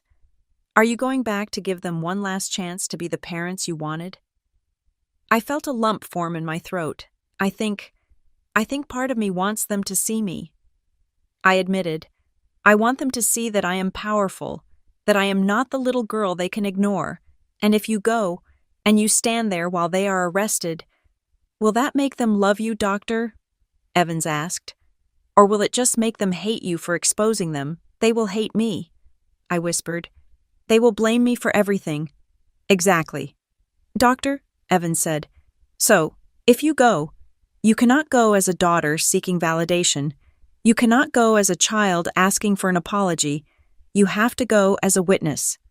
You have to go as a woman who values the truth more than the fantasy of a happy family. She leaned into the camera. The question is not whether you can watch them be destroyed. The question is whether you can stand tall while they destroy themselves and not feel like it is your fault. I ended the session 10 minutes later. I sat in the silence of the hotel room, watching the snow fall outside the window. My phone buzzed. It was Eleanor. I answered. Grandma. I am back at the cottage, she said. I snuck back in while Laura was at the store. They are preparing for the party. Richard is hanging more lights. He looks manic. Addie. He is talking about listing the house in January, claiming he wants to downsize. He is running. He won't get far. I said, Addie, Eleanor said, I know what the attorney lady asked you. I know it is a lot. I don't know if I can do it. Grandma, I said, I don't know if I have the stomach for it. Eleanor sighed. It sounded like the wind rattling through dry leaves. You know, when your grandfather died, I found out he had gambled away half our savings. She said, I never told anyone. I covered for him. I worked extra shifts. I sold my jewelry. I protected his name because I thought that was what a good wife did. I didn't know that. I said, I never told you because I was ashamed. She said, I taught my son that. I taught Richard that appearance matters more than honesty. I created this monster, Addie. In a way, this is my fault. No, Grandma, I said firmly. They made their own choices. Maybe, she said, but I am done covering. I am going to be at that party. Addie, I am going to sit in my chair, and I am going to drink my punch. And I am going to watch the truth come through that door. She paused. But I am an old woman. I can sit there. But I cannot fight them alone. If they corner me, if they try to spin lies, I am not as sharp as I used to be. She was manipulating me. I knew she was. She was sharp as a tack, but she was also right. If you come, Eleanor said, her voice softening, it won't be the ungrateful granddaughter attacking the family. It will be 2 generations of cook women standing together. It will be us protecting each other, you protecting my legacy, and me validating your pain. 2 generations protecting each other. I looked at the mirror on the wall. I saw a woman in a black blazer. I saw Cook, the CEO. I saw the woman who stared down hackers and hostile boards. I was done being the secret. I was done being the emergency fund. I will be there. Grandma, I said, wear something sharp. Eleanor said, and I could hear the smile in her voice. If we are going to burn the narrative, let's look good doing it. I hung up. I stood up and walked to the closet. I pulled out the outfit I had packed for my return flight. It was a black silk jumpsuit, tailored, severe, expensive. It looked like armor. I was going to the party. I wasn't going to scream. I wasn't going to cry. I was going to stand next to the woman who actually loved me, and I was going to watch the house of cards fall. I picked up my phone and texted Vance. I'm in. See you at the party. The reply came back instantly. We will be ready.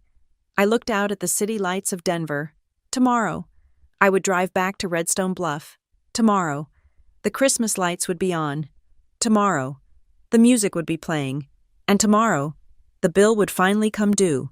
The Christmas open house at 124 Maple Street was a masterclass in optical illusions. From the street, the house looked like a Thomas Kincaid painting brought to life by a manic electrician. The inflatable Santa waved. The icicle lights dripped from the gutters. And the wreath on the front door was the size of a tractor tire. It screamed prosperity. It screamed stability. It screamed that the people inside were not drowning in 3 mortgages and a sea of credit card debt. I parked the Tesla down the street, away from the cluster of SUVs and sedans that blocked the driveway. I checked my reflection in the rearview mirror. I was not wearing the cozy Christmas sweaters my mother preferred. I was wearing a black silk jumpsuit that was tailored to within an inch of its life, sharp enough to cut glass. I looked like I was going to a board meeting or a funeral. Ethan Cole sat in the passenger seat, adjusting the cuffs of his jacket. He looked calm, but I knew him well enough to see the tension in his jaw. He was not just my chief operating officer tonight. He was my witness. He was the external hard drive backing up my memory in case I started to doubt my own reality. "Ready?" he asked. "No," I said. "Let's go." We walked up the driveway. The snow had stopped falling, leaving the world crisp and dangerously silent. The sound of Bing Crosby crooning about a white Christmas drifted from the house, mixed with the murmur of a few dozen voices. I reached for the door handle, but before I could turn it, the door swung open. It wasn't a greeter. It was Jenna. She was holding her phone up, the ring light clipped to the top, blinding me instantly. She was live. I could see the stream of hearts floating up the side of her screen. "And look who finally remembered she has a family," Jenna chirped, shoving the camera into my face. "It is my big sister, Addie. She made it all the way from Texas. Say hi to the fam." "Addie." I didn't smile. I didn't wave. I just stared into the lens with the flat, dead eyes of a shark. "Hello, Jenna," I said.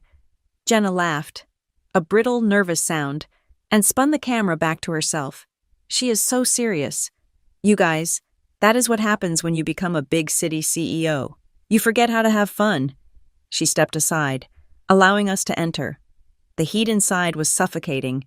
The house smelled of cinnamon, pine, and expensive desperation. The living room was packed. My parents had invited everyone. There were the usual suspects, of course, Aunt Linda, Uncle Bob, the cousins who always asked for loans, but there were also strangers, couples I didn't recognize. Then I realized who they were. They were my father's clients. They were the people he was trying to sell houses to, or the people he had already sold houses to. This wasn't a family gathering. It was a networking event. It was a stage for Richard Cook to perform the role of the successful patriarch. Richard spotted me from across the room. He was holding a glass of scotch. His cheeks flushed a little too red. He was wearing a velvet blazer that I knew for a fact he had put on a credit card last week. "Addie," he boomed, parting the crowd like a red sea of ugly sweaters. "There she is. The prodigal daughter returns." He threw an arm around my shoulder, pulling me into a side hug that felt more like a headlock. He turned to a couple standing next to him, the Diazes. I realized with a jolt, the family Jonas told me about. The ones who had lost their home because of his bad advice. Why were they here? Perhaps they didn't know yet that it was his fault. Or perhaps Richard had spun them a story about how he was going to fix it. "This is Adeline," Richard announced to the room. "My eldest. She runs a massive technology firm in Austin. Started it from nothing. Of course, we gave her the foundation. We taught her the value of $1. Didn't we, honey?" He squeezed my shoulder. It was a warning squeeze. "Play along." I pulled away gently but firmly. "You certainly taught me a lot about finance." "Dad," I said. He laughed, missing the subtext entirely, or choosing to ignore it. Laura appeared from the kitchen, carrying a tray of crab puffs. She was wearing a green dress that matched the garlands. When she saw me, her smile faltered for a fraction of a second, a glitch in the matrix, before reassembling into a mask of long-suffering motherhood. "Addie," she said, offering me a crab puff as if it were an olive branch. "I am glad you decided to come. I was worried you would stay in the car and pout all night. I didn't take the food." "Hello, Mom. This is Ethan. He is a business associate." Laura looked Ethan up and down, assessing his worth. He was handsome, well-dressed, and looked expensive. She approved. "Welcome, Ethan," she purred. "It is so nice to see Addie with friends. She works so hard. She forgets to have a life. We keep telling her, family is what matters.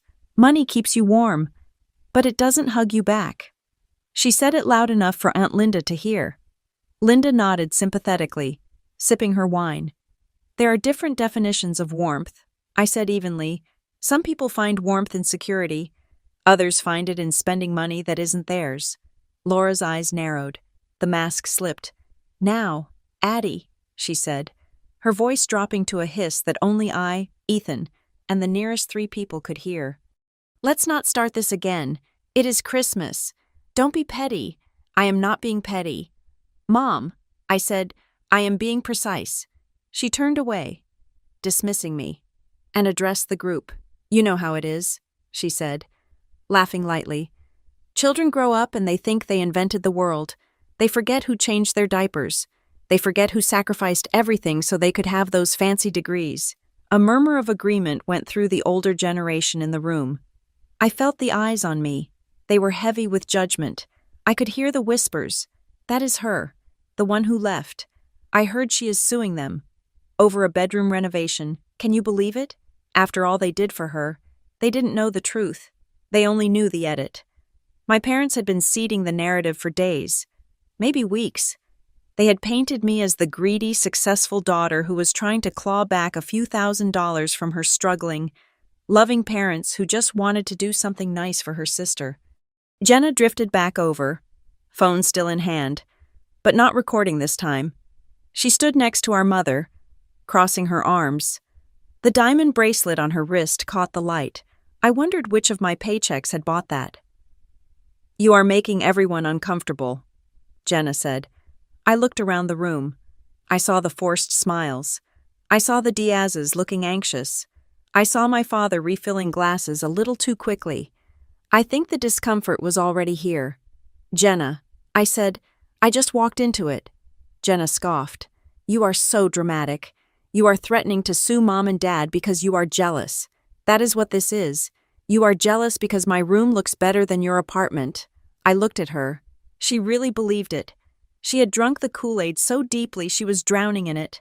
"I am not jealous." "Jenna," I said, "I am exhausted." "Whatever," she said. "Just don't make a scene. We have important people here." She walked away to take a selfie with the tree. Ethan leaned in close to my ear. "Hold the line," he whispered. "You are doing great." I scanned the room for the only person who mattered. Grandma Eleanor was sitting in her usual armchair by the fireplace. She was wearing a deep purple velvet dress I hadn't seen in years, and a string of pearls that looked real. She held a cup of punch in her hand, but she wasn't drinking it. She was watching the room with the intensity of a sniper. Our eyes met. She gave me a nearly imperceptible nod. I walked over to her, Ethan trailing behind like my shadow. "Hi, Grandma," I said. She looked up at me. Her eyes were clear.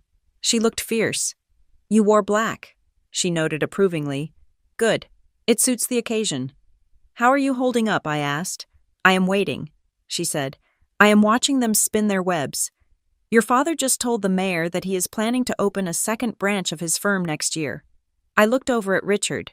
He was indeed talking to Mayor Thompson, gesturing wildly. The delusion was absolute. He wasn't just lying to them. He was lying to himself. He believed that if he just kept talking, if he just kept moving the money around, the math would eventually work out. He doesn't know when to stop. I said, "No," Eleanor said. "He never did." Suddenly, Richard clapped his hands. The sound cut through the chatter. Everyone, can I have your attention for a moment?" The room quieted down. The music was turned low. Richard walked to the center of the rug. Standing directly under the main living room chandelier, a modest brass fixture, nothing like the crystal monstrosity upstairs. He raised his glass. "I just want to say thank you," he began, his voice thick with emotion that might have been performative or might have been the scotch. "Thank you all for coming. We have had a challenging year. The market is tough. Inflation is tough. But looking around this room, I am reminded of what truly matters." He swept his hand around, encompassing the clients he had swindled and the family he had robbed. "Loyalty," Richard said. "Trust, the bond that holds a community and a family together." I felt bile rise in my throat. Trust? The man who had forged my signature on a $50,000 loan was giving a speech about trust. "My wife, Laura," Richard continued, gesturing to her, "the rock of this family. She manages everything with such grace. And my girls, Jenna, who is chasing her dreams with such passion, and Addie." He paused. looking at me. There was a flicker of fear in his eyes, quickly covered by bravado. Addie, who reminds us that success requires hardness, but even the hardest steel needs a home to come back to. A few people clapped. Laura wiped a fake tear from her eye. "We are blessed," Richard said. "To the cooks, to the cooks," the room echoed. I didn't raise my glass. I didn't move. Then, a cane thumped against the floor. Once, twice, 3 times. The sound was sharp and authoritative. Grandma Eleanor pushed herself up from her armchair. The room fell silent again. Everyone respected Eleanor. She was the oldest thing in the room, the original matriarch. Richard looked nervous. "Mom, you want to say something?" Eleanor stood straight. She looked small, but she cast a long shadow. "I do," she said. Her voice was not the shaky whisper of an old woman. It was the clear, projecting voice of the schoolteacher she used to be 50 years ago. "I want to make an announcement," Eleanor said. Laura stepped forward, her smile tight. "Mom, maybe we should wait until after dessert. You look tired." "I am not tired." "Laura," Eleanor snapped, "I am wide awake." She looked around the room, making eye contact with the neighbors, the clients, the family. "I want you all to know that I have made some changes to my estate planning," Eleanor said. The air in the room changed. It went from festive to confused.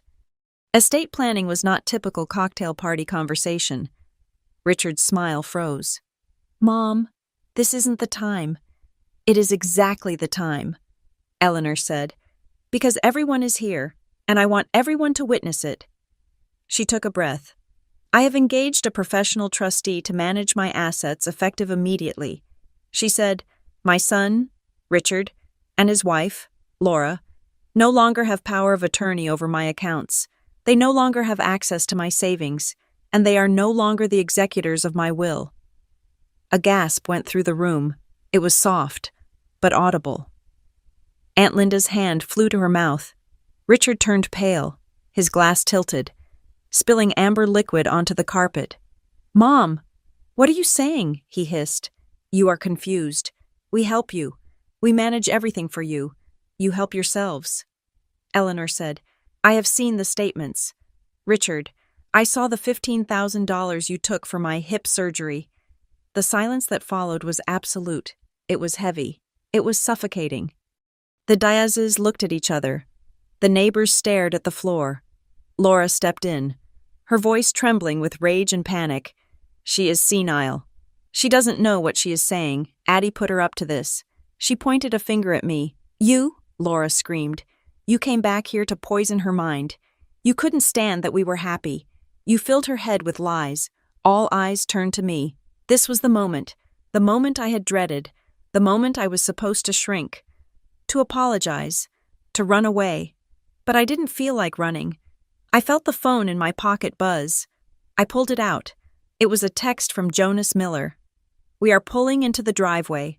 Local PD and AG investigators. 2 minutes." I looked up from the phone. I looked at my mother, her face twisted in ugly accusation. I looked at my father, sweating through his velvet jacket. I looked at Jenna, who had stopped live streaming and looked genuinely frightened. "I didn't poison anyone, Mom," I said. My voice was calm. It carried through the silent room. "I just showed her the receipts." "What receipts?" Richard demanded. "What are you talking about?" "The receipts for the money you stole," I said. "The $40,000 from my emergency fund. The $15,000 from Grandma. The $50,000 loan you took out in my name using my social security number." "Lies," Richard shouted. "That is a lie. We borrowed that money. It was an investment. You forged my signature." "Dad," I said, "that isn't borrowing. That is a felony." The guests began to back away. The festive atmosphere had disintegrated. This was a car crash, and they were standing in the splash zone. "You ungrateful brat," Laura shrieked. She lunged toward me, but Ethan stepped in front of her. A silent, solid wall of black wool. Laura stopped, panting. "We gave you everything," she screamed. "We raised you. We fed you. And this is how you repay us, by embarrassing us in front of the town." I looked at her. I looked at the woman who had manipulated me for 30 years. "I am not embarrassing you," I said. "I am just reading the ledger." Suddenly, the room was bathed in red and blue light. It flashed through the front windows, cutting through the warm yellow glow of the Christmas tree. It pulsed against the walls. Red, blue, red, blue. The sound of car doors slamming outside was loud in the silence. Richard looked at the window. His face went gray. "What is that?" he whispered. "That," I said, "is the audit." The doorbell didn't ring. There was a heavy, authoritative knock. Police opened the door. "We have a warrant." Richard dropped his glass. It shattered on the hardwood floor, exploding into 1,000 jagged shards. I looked at Grandma Eleanor. She took a sip of her punch. I looked at Ethan. He nodded. I turned to face the door. "Someone should probably get that," I said. The pumpkin pie had just hit the table when the doorbell rang. It was a cheerful, two-tone chime that usually signaled the arrival of neighbors bearing fruitcakes or late cousins shaking snow off their coats. Richard Cook, desperate for a distraction from the suffocating tension Grandma Eleanor had just created, practically lunged for the door. He smoothed his velvet jacket, plastered his best salesman's smile onto his sweating face, and swung the door open wide. "Ah, the Prestons. You are late, but we saved you some wine," he bellowed into the night. But it was not the Prestons. The smile slid off my father's face like oil off a non-stick pan. Standing on the porch, framed by the blinking red and blue lights of the patrol cars, were 3 people. I recognized Jonas Miller from the bank immediately. He held a laptop bag and looked grim. Next to him was Sarah Vance, the Assistant Attorney General, looking even more severe in a trench coat than she had in her office. Flanking them was a uniformed officer. Richard took a step back. "Can I help you, Richard Cook?" Sarah Vance asked. Her voice cut through the Bing Crosby song still playing softly in the living room. "Yes," Richard said, his voice cracking. "I am Assistant Attorney General Sarah Vance. This is Investigator Jonas Miller.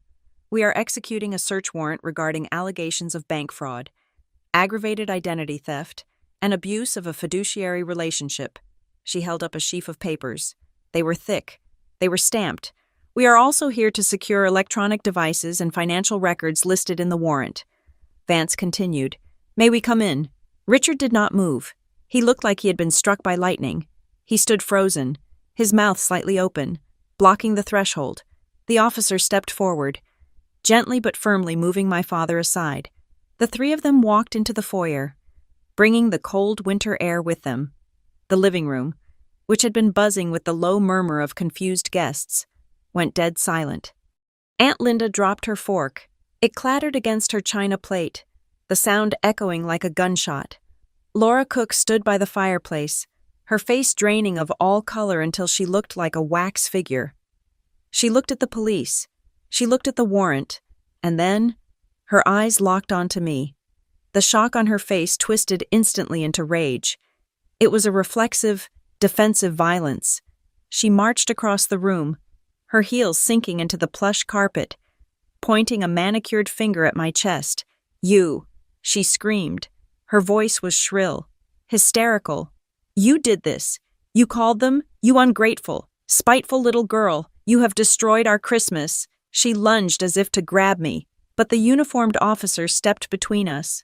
"Ma'am, step back," he ordered. Laura did not step back. She turned to the room, appealing to the crowd of stunned neighbors and clients. "Do you see this?" she shrieked.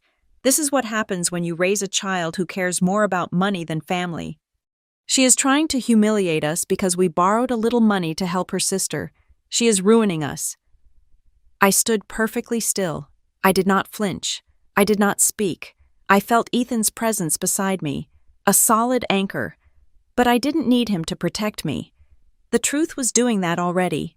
Sarah Vance stepped into the center of the room. She didn't shout, but her voice carried a weight that silenced Laura instantly. "Mrs. Cook," Vance said, "you need to be quiet. This investigation was not initiated by your daughter." Laura blinked.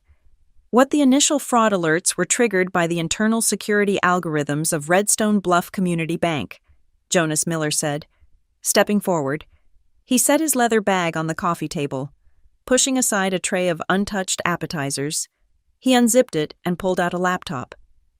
We have been monitoring irregular activity on the accounts linked to this address for 8 months, Jonas said. He opened the laptop and turned the screen so the room could see. He connected it to the large television mounted above the fireplace with a wireless casting dongle he had brought. The TV screen flickered from a fireplace loop to a stark spreadsheet. These are the logs for an account named Emergency Fund. A.C., Jonas explained. He pointed to a column of data. Every single withdrawal you see here was authorized using a digital signature. He clicked a button. An image of the signature appeared. It was the stamp. My name. Perfect and identical every time. We traced the IP address used to authorize these transactions. Jonas said, it resolves to the residential internet connection at 124 Maple Street. The device MAC address corresponds to a desktop computer located in the home office registered to Richard Cook. Richard was leaning against the wall near the door, looking like he might vomit. That is a misunderstanding. Richard stammered. We had permission, verbal permission. Addie told us to use it if we needed it. I said nothing. I just looked at him. The guests looked at him. They looked at me. The silence of the witness was far more damning than any denial. Verbal permission does not authorize forgery, Vance said coldly. But the emergency fund is the least of your problems. Jonas clicked the remote again. A new document appeared on the screen. It was a loan agreement. This is a secured home improvement loan for $80,000. Approved 4 months ago. Jonas said, $80,000? The number hung in the air. I heard a gasp from the corner of the room where the Diazes were standing. The primary borrower is Richard Cook, Jonas said. The co-signer is listed as Adeline Cook. He zoomed in on the signature block. This is not a digital stamp, Jonas said. This is a wet signature. Someone took a pen and signed Adeline Cook's name. He overlaid a sample of my real signature from my driver's license next to the forgery. The differences were obvious even to the untrained eye. The forgery was shaky. The loops were too wide. The slant was wrong. Forensic analysis indicates this signature was falsified, Jonas said. Using a person's identity to secure credit without their consent is aggravated identity theft. It is a federal crime. Jenna, who had been standing near the Christmas tree looking terrified, suddenly found her voice. She stepped forward, her pink dress rustling. It is just paper, she cried out. Her voice was trembling, but it was filled with a bizarre, twisted righteousness. Everyone turned to look at her. It is just paperwork, Jenna insisted, looking at the police and then at me. Mom and Dad didn't have bad intentions. They were going to pay it back. They just needed the loan to go through so we wouldn't lose the house. She looked at me, her eyes pleading and accusing at the same time. Addie, you are rich. You have millions. What is $80,000 to you? They did it because they thought you would help if you knew we were in trouble. They were protecting you from the stress. I stared at my sister. She truly believed it. She believed that my financial identity was a communal resource. She believed that forging my name was an act of love, a way to shield me from the burden of saying yes. They weren't protecting me. Jenna, I thought, though I didn't say it, they were cannibalizing me. That is not how the law works. Miss Cook, Vance said, intent does not negate forgery, and financial desperation is a motive, not a defense. Suddenly, there was a movement from the armchair by the fire. Grandma Eleanor stood up again. She walked toward the coffee table where Jonas and Vance were standing. She moved slowly, leaning on her cane, but her path was straight. She reached into her large tote bag and pulled out a thick, black binder. She dropped it onto the table next to Jonas's laptop. It made a heavy, dull thud. You should look at this too, Eleanor said. Her voice was steady. What is this, Mrs. Cook? Vance asked. It is the rest of the story, Eleanor said. She opened the binder. It was organized with tabs. It was meticulous. These are my bank statements for the last 2 years, Eleanor said, pointing to the pages covered in red ink. You will see withdrawals labeled for medical expenses, pharmacy bills, physical therapy, She looked at Laura. Laura flinched. My daughter-in-law, Laura, withdrew $15,000 in October for my hip surgery. Eleanor said, "The room was so quiet you could hear the snow hitting the windows outside. I have never had hip surgery," Eleanor announced. "I called Medicare. No claim was ever filed." She turned the page. "Here's a withdrawal for $5,000 for a new boiler for my cottage. My boiler is 20 years old and leaks. No one ever replaced it." She looked at the guests, her eyes sweeping over the neighbors who had known her for decades. "They told you I was getting old," Eleanor said. "They told you I was confused. They told you they were managing my affairs because I couldn't do it anymore." She pointed a shaking finger at Richard. "He told me he was investing my pension. He told me he was keeping it safe. He stole it. He stole from his mother to buy velvet jackets and throw parties to impress people he doesn't even like." Richard sank into a chair. He put his head in his hands. Then, Eleanor did something that made the air leave the room entirely. She reached into the back pocket of the binder and pulled out a document with a blue legal cover. "And just so there is no confusion about where we stand," Eleanor said, "I want to read you a clause from the codicil to my will. I had it notarized last year." She put on her reading glasses. She held the paper up to the light. "Any beneficiary who is found to have engaged in financial malfeasance, theft, or fraud against the estate, or against any other beneficiary specifically, Adeline Cook, shall be immediately removed from the line of succession. They shall receive 0% of the estate. They shall receive no real property. They shall receive no personal effects." She lowered the paper. She looked at Richard and Laura. "You were waiting for me to die so you could sell the land and pay off your debts," Eleanor said. "You thought the inheritance was your bailout."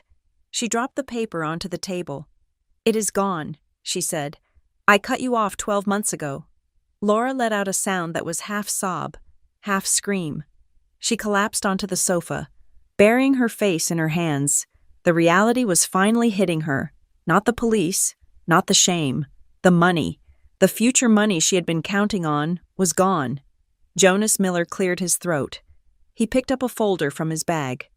"We also traced the funds from the emergency fund and the loans," he said. "A significant portion went to a company called Blush Horizon Interiors." He opened the folder and held up a flowchart. "We know this entity was set up to look like a design firm for Jenna's room renovation," Jonas said. "However, we subpoenaed the bank records for the company." He pointed to the chart. "Only $4,000 was spent on contractors and furniture. The remaining $8,000 from that specific transfer was immediately wired out. Wired where Vance asked, though it was clear she already knew the answer. To a personal checking account held by Laura Cook," Jonas said, "and to a credit card account held by Richard Cook to pay down a balance at a luxury car dealership." He looked at Jenna. "Your room was a front, Miss Cook. They used the renovation as a cover story to wash the money so they could pay their own debts. You didn't get a $40,000 room. You got a coat of paint and they kept the change." Jenna looked at her mother. She looked at the chart. The narrative she had built that she was the cherished princess, the one worthy of investment, crumbled. She wasn't the main character. She was the laundromat. "You kept it," Jenna whispered. "You told me it cost $40,000. You told me I was worth it." Laura didn't answer. She just wept into her hands. A selfish, ugly sound. Sarah Vance stepped forward. She signaled to the uniformed officers who were waiting by the door. More had arrived. They were filling the hallway. "Richard Cook, Laura Cook," Vance said, "we are freezing all accounts associated with your names effective immediately. This house is now a secured crime scene." She turned to the officers. "Seize the computers. Seize the phones. Seize the filing cabinets in the office." The officers moved. It was efficient. It was brutal.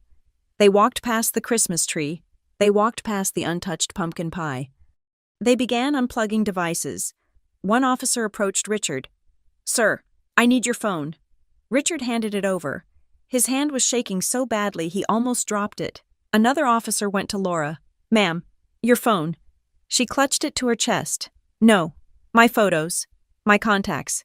Ma'am, hand it over or you will be detained for obstruction," the officer said. She handed it over. "I stood by the window. watching the dissection of my childhood home. The guests were scrambling to leave. They grabbed their coats, avoiding eye contact, muttering excuses. The Diazes lingered for a moment, looking at Richard with a mixture of pity and fury, before walking out into the snow. Addie. I turned. It was Jenna. She was standing there, tears streaming down her face, ruining her makeup. She looked young. She looked small. Addie, please, she sobbed. Tell them to stop. They are taking everything. I looked at her. I looked at the sister who had posted a video tour of the crime scene. I looked at the sister who had called me jealous. I cannot stop them. Jenna, I said softly. But they are Mom and Dad, she cried. I know, I said, and that is why it hurts. But I didn't call the police. Jenna. The evidence did. I turned back to the window. I saw the flashing lights illuminating the snow. I saw the neighbors standing on their porches, watching the spectacle. For years, I had been the villain in this house. I was the cold one, the ungrateful one, the one who left. Now, as the police carried boxes of files out the front door, passing under the wreath that cost $300, I wasn't the villain anymore. I wasn't the hero, either. I was just the only one left standing who wasn't holding a lie. I looked over at Grandma Eleanor.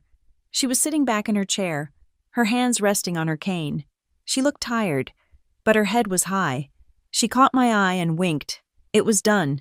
The narrative was roasted. And the smell of burning lies was filling the room, overpowering the scent of pine and peppermint. The sound of the glass shattering on the hardwood floor seemed to break the last thread of restraint holding my father together. For years. Richard Cook had maintained a veneer of easy charm, the successful realtor who could talk his way out of any closing cost dispute. But as the officers moved toward his home office to seize the computer that held the digital footprints of his crimes, that charm evaporated. Beneath it, there was only panic and a terrifying, narcissistic rage. He did not look at the police. He did not look at the warrant Sarah Vance had placed on the coffee table. He looked at me. His face was a mottled red, veins bulging in his neck as he stepped over the broken glass. He pointed a shaking finger at my face. If you had not left, we would not be in this mess, he screamed. The sound was guttural, raw. I stood my ground, Ethan shifting slightly to shield me, but I put a hand out to stop him. I needed to hear this. I needed the entire room to hear this. You abandoned this family, Richard shouted, his voice echoing off the vaulted ceiling. You went off to Texas and made millions, and you left us here to rot. If you had just stayed, if you had just contributed like a dutiful daughter, I wouldn't have had to borrow against the house. I wouldn't have had to move money around just to keep the lights on. The admission hung in the air, toxic and heavy. He wasn't denying the theft. He was justifying it. You are successful because of us, he continued, spitting the words out. We fed you. We clothed you. We put a roof over your head. And now you have more money than you know what to do with. And you begrudge us a little help. You begrudge your sister a decent room. What is wrong with you? Since when did you become so greedy? The gasps from the remaining guests were audible. The Diazes, who were halfway out the door, stopped and turned back, their faces horrified. My father had just admitted, in front of witnesses and law enforcement, that he viewed my money as his property. He believed that raising me was a transaction, a loan that I was now required to repay with interest, regardless of whether I consented to the terms. I looked at him, and for the first time in my life, I didn't see a giant. I didn't see the man whose approval I had craved for 20 years. I saw a drowning man trying to climb on top of his children to keep his head above water. You forged my signature. Dad, I said quietly, that isn't asking for help. That is stealing. He waved his hand dismissively, as if I were arguing about a curfew. It is semantics, he yelled. It is family assets. It is all the same pot. While Richard raged, Laura was having a different kind of breakdown by the fireplace. She wasn't looking at me. She wasn't looking at Richard. She was looking out the bay window, where the blue and red lights were reflecting off the snow, illuminating the faces of the neighbors gathered on the sidewalk. She collapsed onto the sofa, weeping, but her tears weren't for the betrayal. They weren't for the fact that her husband was about to be booked for felonies. What will they say, she sobbed, clutching a throw pillow to her chest. The Prestons are watching. The Millers are watching. Oh God, the whole town is going to know. She looked up at me, her mascara running in black streaks down her face. How could you do this to us? Addie, she wailed. Richard's clients are going to leave him. No one will list with us. We will be social pariahs. You have ruined our reputation. I stared at her. Even now, with the police unplugging her life, her only concern was the optics. She didn't care that she had stolen $15,000 from her own mother. She cared that Mrs. Preston across the street might gossip about it at the grocery store. Jenna, who had been standing frozen by the Christmas tree, seemed to absorb the panic of our parents and transmute it into pure venom. She walked toward me, her heels sinking into the carpet. She looked small, terrified, and vicious. Are you happy now? Jenna hissed. She gestured around the room, at the officers bagging files, at the stunned relatives, at the wreckage of the party. You always thought you were better than us, she said, her voice trembling. You with your fancy degree and your big company. You couldn't stand that Mom and Dad paid attention to me. You couldn't stand that I was happy here. Jenna, I said, trying to keep my voice level. They were using you to launder money. Shut up, she screamed. You are just jealous. You have always been jealous. You came back here on purpose to blow everything up because you are miserable and alone, and you want everyone else to be miserable too. She got right in my face, smelling of sugar cookies and expensive perfume. You destroyed this family. Addie, I hope you rot in hell. The accusation hit me like a physical slap. For a second, the old programming tried to kick in. The part of me that was 12 years old and desperate to be liked wanted to apologize, wanted to fix it, wanted to take out my checkbook and make the bad feelings go away. But then I looked at the chandelier. I looked at the forgery on the screen. I looked at Grandma Eleanor, watching me with expectant eyes. I took a deep breath, inhaling the scent of pine and impending justice. I didn't destroy this family. I said, my voice was not loud, but it cut through the room like a razor blade. I looked at Richard, then Laura, then Jenna. You destroyed this family the moment you decided that I wasn't a person, but a resource. I said, you destroyed it when you looked at my hospital bed and saw an opportunity to get power of attorney. You destroyed it when you forged my signature on a loan application because you were too proud to downsize a house you couldn't afford. I took a step toward them. I didn't blow up the house. I said, I just stopped holding up the ceiling while you set fire to the floor. I stopped letting myself be buried with you. The silence that followed was absolute. Then, from the corner of the room, a voice broke the tension. It was Uncle Bob. He was a man of few words, usually content to drink his beer and watch football. He was holding his coat, looking at Richard with a mixture of disgust and disbelief. She is right. Richard, Bob said heavily.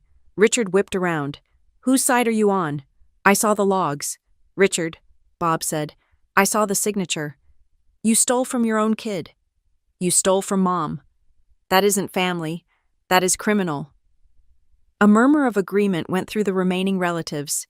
The narrative was shifting in real time. For years, they had been fed the story of Addie the ungrateful, Addie the cold, Addie the failure. But facts are stubborn things, and $40,000 missing from a savings account was a fact that no amount of charm could talk away. I saw Aunt Linda look at Laura, then look away, stepping back as if the guilt were contagious. The tribe was severing the limb. Grandma Eleanor stood up from her chair. She walked over to stand next to me. She looked small next to the police officers, but she held her head high. No one ruined this family, Eleanor said, her voice clear and sharp, except the people who forgot that children are supposed to be loved, not harvested. She looked at Richard. Her son.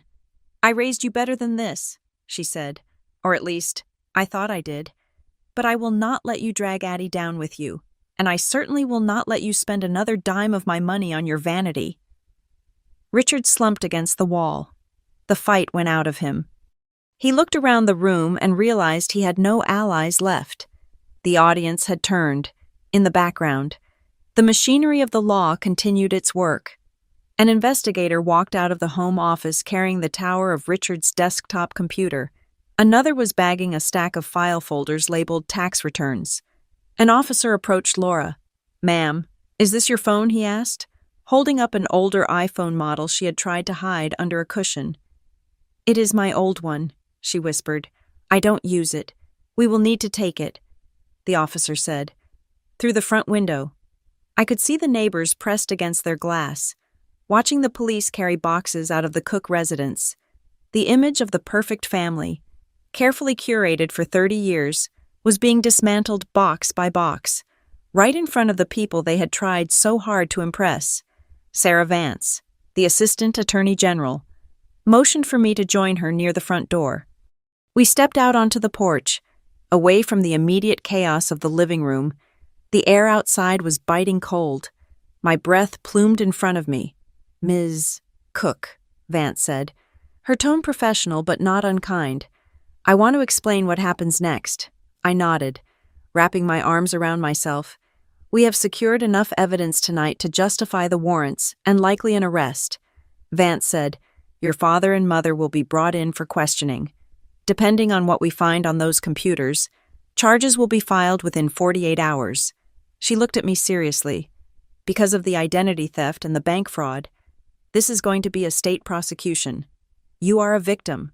Addie, you have rights. You have the right to restitution. You have the right to make a victim impact statement." She paused. "However, I need to be clear. Even if you wake up tomorrow and decide you want to forgive them, even if you want to drop the charges, you cannot. The state is the plaintiff now. This investigation will proceed with or without your cooperation. We have the bank logs. We have the forged documents. The train has left the station." I looked out at the driveway. The snow was covered in tire tracks and boot prints. "I understand." I said, "I wanted you to know that." Vance said, "Because they will call you. They will beg you to stop this. And I want you to know that you do not carry the burden of that decision. It is out of your hands." "Thank you." I whispered. I realized then that she was giving me a gift. She was absolving me of the guilt. I wasn't sending my parents to prison. The law was, their actions were. I looked back through the window into the house. I saw Richard sitting on a dining chair, looking at the floor. I saw Laura arguing with an officer. I saw the house I'd grown up in. For the first time in my life, I didn't feel like the child who had been sent to her room. I didn't feel like the outcast looking in. I felt like an adult. I was standing on my own 2 feet, in my own shoes, breathing my own air. I had the power, and I had used it not to hurt them, but to stop them from hurting me. The door opened and Ethan stepped out. He handed me my coat. "You okay?" he asked. "I don't know." I said honest. "It feels like a funeral." "It is," Ethan said. "But it is a funeral for a lie, and lies need to be buried eventually." He looked at the chaotic scene inside. "Iron Harbor will handle the data dump for the AG," Ethan said. "We will make sure the forensic package is airtight. You don't have to look at the numbers anymore. Addie, I will handle the evidence. You just handle the emotions." I nodded, grateful for him, grateful that I had built a family of my own. One based on respect and competence, not manipulation. Suddenly, inside the house, there was a flurry of movement. Jenna was sitting on the stairs, frantically tapping on her phone. Jonas Miller noticed. He crossed the room in 2 strides and stood over her. "I wouldn't do that if I were you, Miss Cook," Jonas said, his voice carrying through the open door. Jenna looked up, eyes wide. "I am just deleting some old photos. It is my private Instagram. Deleting evidence during an active investigation is a separate felony," Jonas said calmly, "and it is pointless. We archived your entire social media presence 3 days ago. We have the room tour video. We have the posts where you thanked your parents for the investment. We have the timestamps. It is all preserved on a secure server."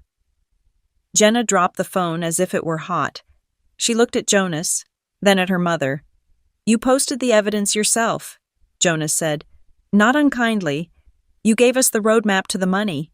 Jenna put her face in her hands.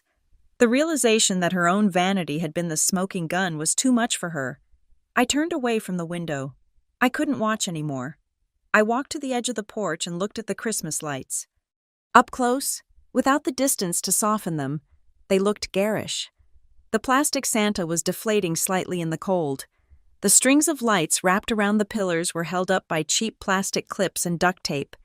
I could see a section near the gutter where the wire was frayed, the insulation worn away, exposing the bare copper to the wet snow. It was blackened and scorched. It was a fire hazard. It had been a fire hazard for years. From the street, it looked festive. It looked perfect. But from here, standing on the porch, you could see that it was just cheap bulbs covering a system that was dangerously overloaded, waiting for the single spark that would burn the whole house down. Well, I thought, turning to walk to my car. The spark finally came. The silence that descended on the house after the tail lights of the police cruisers faded was heavy enough to crush lungs. The officers had left with 3 boxes of files, 2 computers, and Laura's phone. The guests had fled into the snow like rats abandoning a sinking ship, leaving behind half-eaten crab puffs and wine glasses stained with lipstick. Now, there were only 5 of us left in the wreckage of the Christmas open house. Richard, Laura, Jenna, Grandma Eleanor, and me. It was a family reunion held in the crater of a bomb blast. My father sat at the head of the dining table, staring at his empty hands. The velvet jacket he had worn to impress the mayor was crumpled, the collar askew. He looked smaller than I had ever seen him, as if the air that kept his ego inflated had finally hissed out. Laura was pacing the living room rug, her heels clicking a frantic rhythm, twisting a napkin in her hands until it tore. Jenna sat on the bottom step of the staircase, hugging her knees, her mascara smeared in dark tracks down her cheeks. Grandma Eleanor and I stood near the fireplace. She had poured herself a fresh cup of punch and was sipping it calmly, watching them. Finally, Richard cleared his throat. The sound was loud in the quiet room. He looked up at me. His eyes were bloodshot, desperate, and terrifyingly calculating. "Addie," he said, his voice low and rough. "We need to strategize." I looked at him. "Strategize. We need to get ahead of this," Richard said, leaning forward, a flicker of his old salesman energy trying to ignite. "That woman, the attorney, Vance, she said the investigation is ongoing. That means there is time. Time for what I asked. Time to fix it." Richard said, "Look, you have resources. You have that lawyer. Amelia. She seemed sharp. If you hire her to represent us, if you tell the Attorney General that this was all a misunderstanding." He stood up, his hands making pleading gestures. "We can say it was an intra-family loan that was mislabeled," he said, talking faster now. "We can say I had verbal authorization and the paperwork was just a formality we botched. If you refuse to testify, if you refuse to validate their claims, the case gets weaker. We can plead it down to a misdemeanor, maybe just a fine." He looked at me with a twisted sort of hope. "You can pay the restitution. Addie, it is what? $100,000 total. That is nothing to you. We can set up a payment plan. I will pay you back. I swear, $50 a month, whatever it takes. Just help us make this go away. Be on the team. Addie, be on the family's team." I stared at him. He was asking me to use the money I had made, the money he had resented, the money he had tried to steal to pay for the crimes he committed against me. He wanted me to buy his freedom with the very success he had mocked. He still didn't see me as a victim. He saw me as a fixer, before I could answer. Laura stopped pacing. She turned to me, her face crumbling into a mask of tragic martyrdom. "You owe us this, Adeline," she sobbed. "I owe you," I asked, my voice flat. "Do you remember who sat up with you when you had the chicken pox?" Laura cried.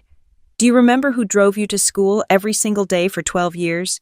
Do you remember who cooked your meals and washed your clothes?"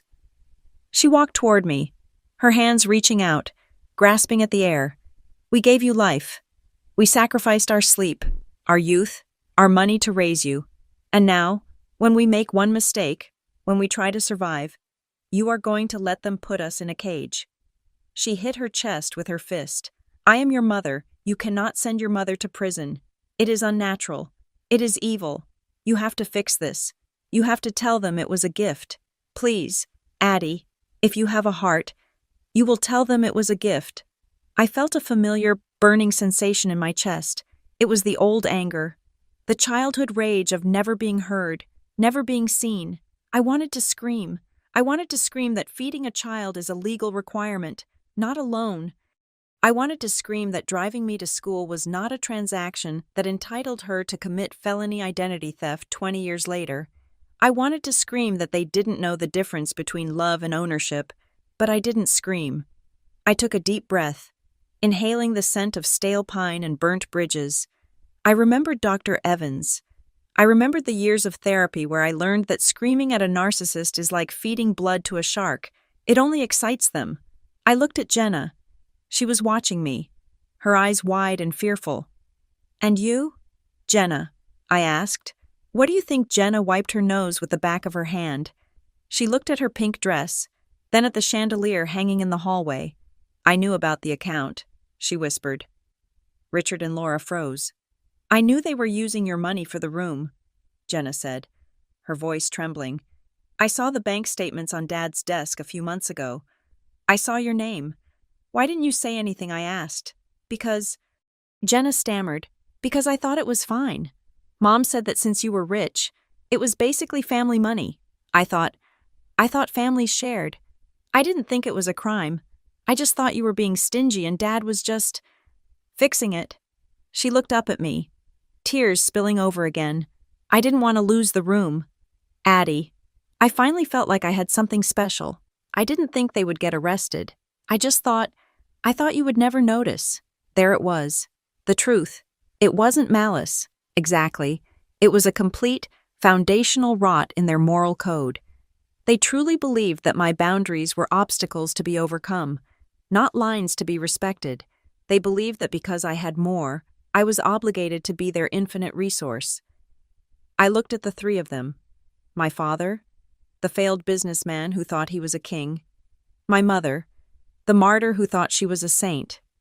My sister, the princess who thought she was the main character. They were waiting for me to break. They were waiting for me to either explode in rage or collapse in guilt. They were waiting for the old Addie. But the old Addie didn't live here anymore. I stepped forward. I didn't raise my voice. I spoke with the calm, terrifying precision of a CEO closing a non-negotiable deal. "I am not going to help you cover this up," I said.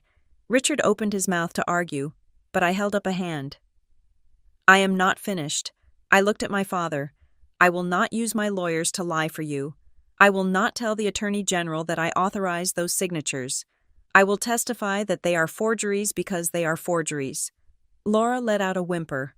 "However," I continued, "I am not vindictive. I have no interest in seeing you rot in a cell for 10 years just to prove a point." I walked over to the dining table and placed my hands on the wood. "Here is the only offer on the table. If you want leniency, you will earn it. You will stop lying. You will stop blaming me. You will plead guilty to the charges. You will sign a full confession admitting that you took the money without my knowledge." I looked at Richard. "And you will sign a binding restitution agreement with the court. You will liquidate whatever assets you have left, the cars, the jewelry, the furniture, and you will pay back every single cent you took from my account. And more importantly, every single cent you took from Grandma Eleanor." Richard scoffed. A bitter, ugly sound. "Liquidate Addie. We are underwater. If we sell everything, we will have nothing. We will be destitute. That," I said, "is what happens when you spend money that does not belong to you." "But we can't pay you back if we have nothing," Laura cried. "Then you will get jobs," I said.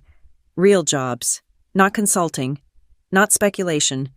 You will work, and you will pay us back, dollar by dollar."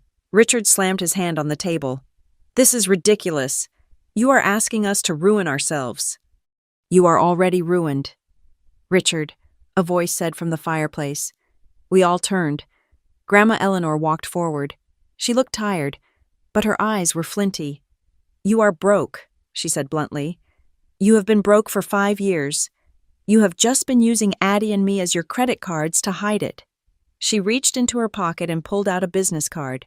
She tossed it onto the table in front of Richard. "This is the number of the trustee I hired last week," Eleanor said. Richard stared at the card.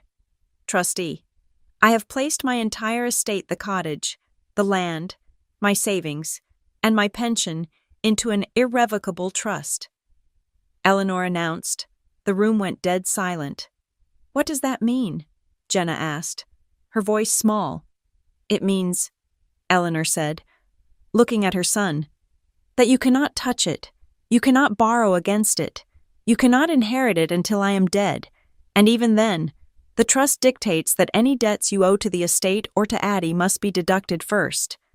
She leaned in close to Richard. "And since you stole $15,000 from me, and you are about to owe legal fees that will cripple you, I imagine there will be nothing left for you to inherit." Richard's face turned a sickly shade of gray.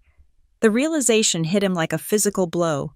The safety net, the inheritance he had been banking on to fix his mistakes, was gone. He was not just facing prison, he was facing poverty. "You can't do that," he whispered. "That land has been in the family for 3 generations, and you are the generation that tried to eat it." Eleanor said, "I am protecting it from you." She turned to Laura. "From this moment on, you are not to enter my cottage. You are not to buy my groceries. You are not to handle my mail. If you need to speak to me about money, you call the trustee." Laura looked at Eleanor with pure shock. "Mom." "Do not call me Mom right now," Eleanor said.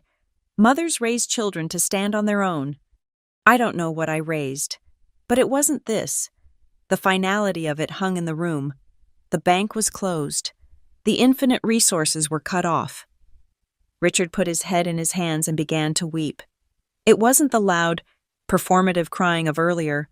It was the quiet, terrified sobbing of a man who realizes he is alone in a hole he dug himself. Laura stood there, stripping the napkin into shreds. She looked at me, and for a second, I saw true fear in her eyes. Not fear of the neighbors, but fear of the void. "Addie," she whispered. Her voice was trembling. I looked at her. "Are we?" She hesitated.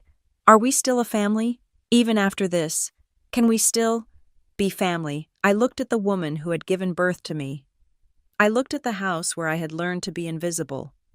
I thought about the word family. To them, it meant obligation.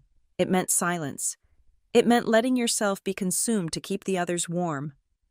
I buttoned my coat. "Mom," I said gently, "I don't think I was ever really family to you." She gasped. "Of course you were." "No," I said, "family is people you protect. I wasn't a person to you. I was an insurance policy. I was a backup generator. I was a resource." I picked up my bag. "I am not doing this to hurt you." I said, "I am doing this because I am finally treating myself like family, and that means protecting myself from you." I turned to Jenna. She was crying silently now. "Good luck." "Jenna," I said, "you are going to have to learn how to be a main character without a budget. It is hard, but it is honest." I walked to the door. Ethan was waiting for me, holding it open. The cold air rushed in, cleansing the room of its stale heat. "Addie," Richard called out, not looking up. "Addie." "Wait." I didn't wait. I walked out onto the porch. Grandma Eleanor followed me. She closed the front door, muffling the sounds of the breakdown inside. We stood in the silence of the snowy night. The police lights were gone. The street was dark and quiet. She looked up at me and smiled. Her eyes were wet, but she looked lighter, as if a heavy coat had been taken off her shoulders. "Are you okay?" she asked. I took a deep breath. The air was sharp and clean. "I think so," I said. "I feel empty, but in a good way, like I just cleaned out a hoarding house." "You did good." "Addie," Eleanor said. "You stood tall." I looked at the door behind us. I feel guilty. "Grandma, I feel like I just blew up their lives." Eleanor reached out and took my gloved hand. She squeezed it hard. "Listen to me. Adeline Cook, you didn't blow up anything. That house was a bomb they built themselves. brick by brick, lie by lie. All you did was turn on the light so everyone could see the fuse. She patted my cheek. You didn't destroy the family tonight, she whispered. You just took off the mask it has been wearing for 30 years, and underneath, it was just ugly. That is not your fault. I hugged her. She felt frail in my arms, but her spirit was made of iron. I have to go, I said. I have to get back to my life. Go, she said. Don't worry about me. I have the trustee, I have my books, and I have the truth. I will be fine. I walked down the driveway to the rental car. The snow crunched under my boots. I didn't look back at the house. I didn't look at the inflatable Santa or the fraying lights. I got into the car. Ethan was in the passenger seat, typing on his phone. Everything secure, he asked. Yeah, I said. It is done. I started the car. I drove out of the neighborhood, past the houses of the people who had watched my family fall apart. I drove onto the main road, heading toward the highway that would take me back to Denver, back to the airport, back to Austin, about 5 miles out of town. I pulled into a deserted scenic overlook. The valley spread out below me, a sea of darkness punctuated by tiny clusters of yellow light. I pulled out my phone. I had 3 missed calls from Mom, 2 from Dad, a text from Jenna that just said, why I didn't answer. I didn't read them. I went into my contacts. I selected Richard Cook, block caller. I selected Laura Cook, block caller. I selected Jenna Cook, block caller. I didn't do it out of hate. I didn't do it to punish them. I did it because I needed silence. I needed a clean slate. I needed to build a definition of family that didn't involve being eaten alive. I put the phone down. I looked at Ethan. Let's go home, I said. 2 hours later, I was in my hotel room in Denver. The room was quiet.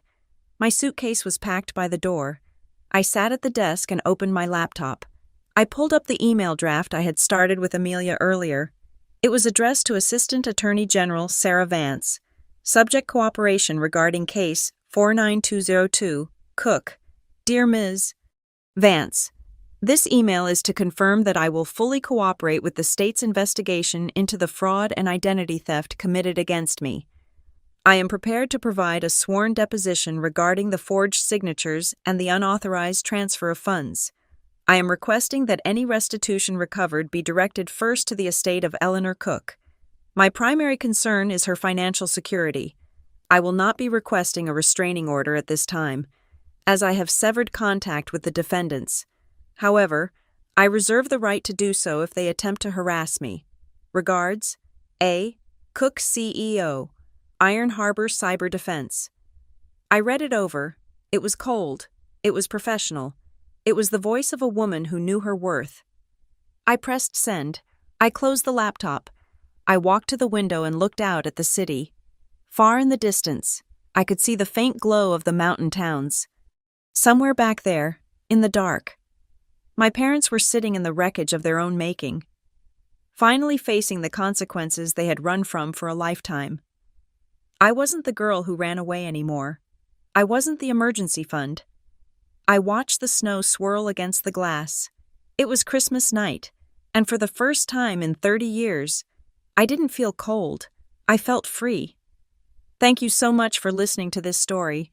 It was a wild ride, wasn't it? I would love to know where you are tuning in from today. Are you listening from a cozy room in London, a busy street in New York, or maybe somewhere quiet in Sydney? Let me know in the comments below. I love reading about where our community is growing. If you enjoyed seeing justice served, please make sure to subscribe to the Maya Revenge Stories channel, hit that like button, and smash the hype button to help this story get heard by even more people. See you in the next one.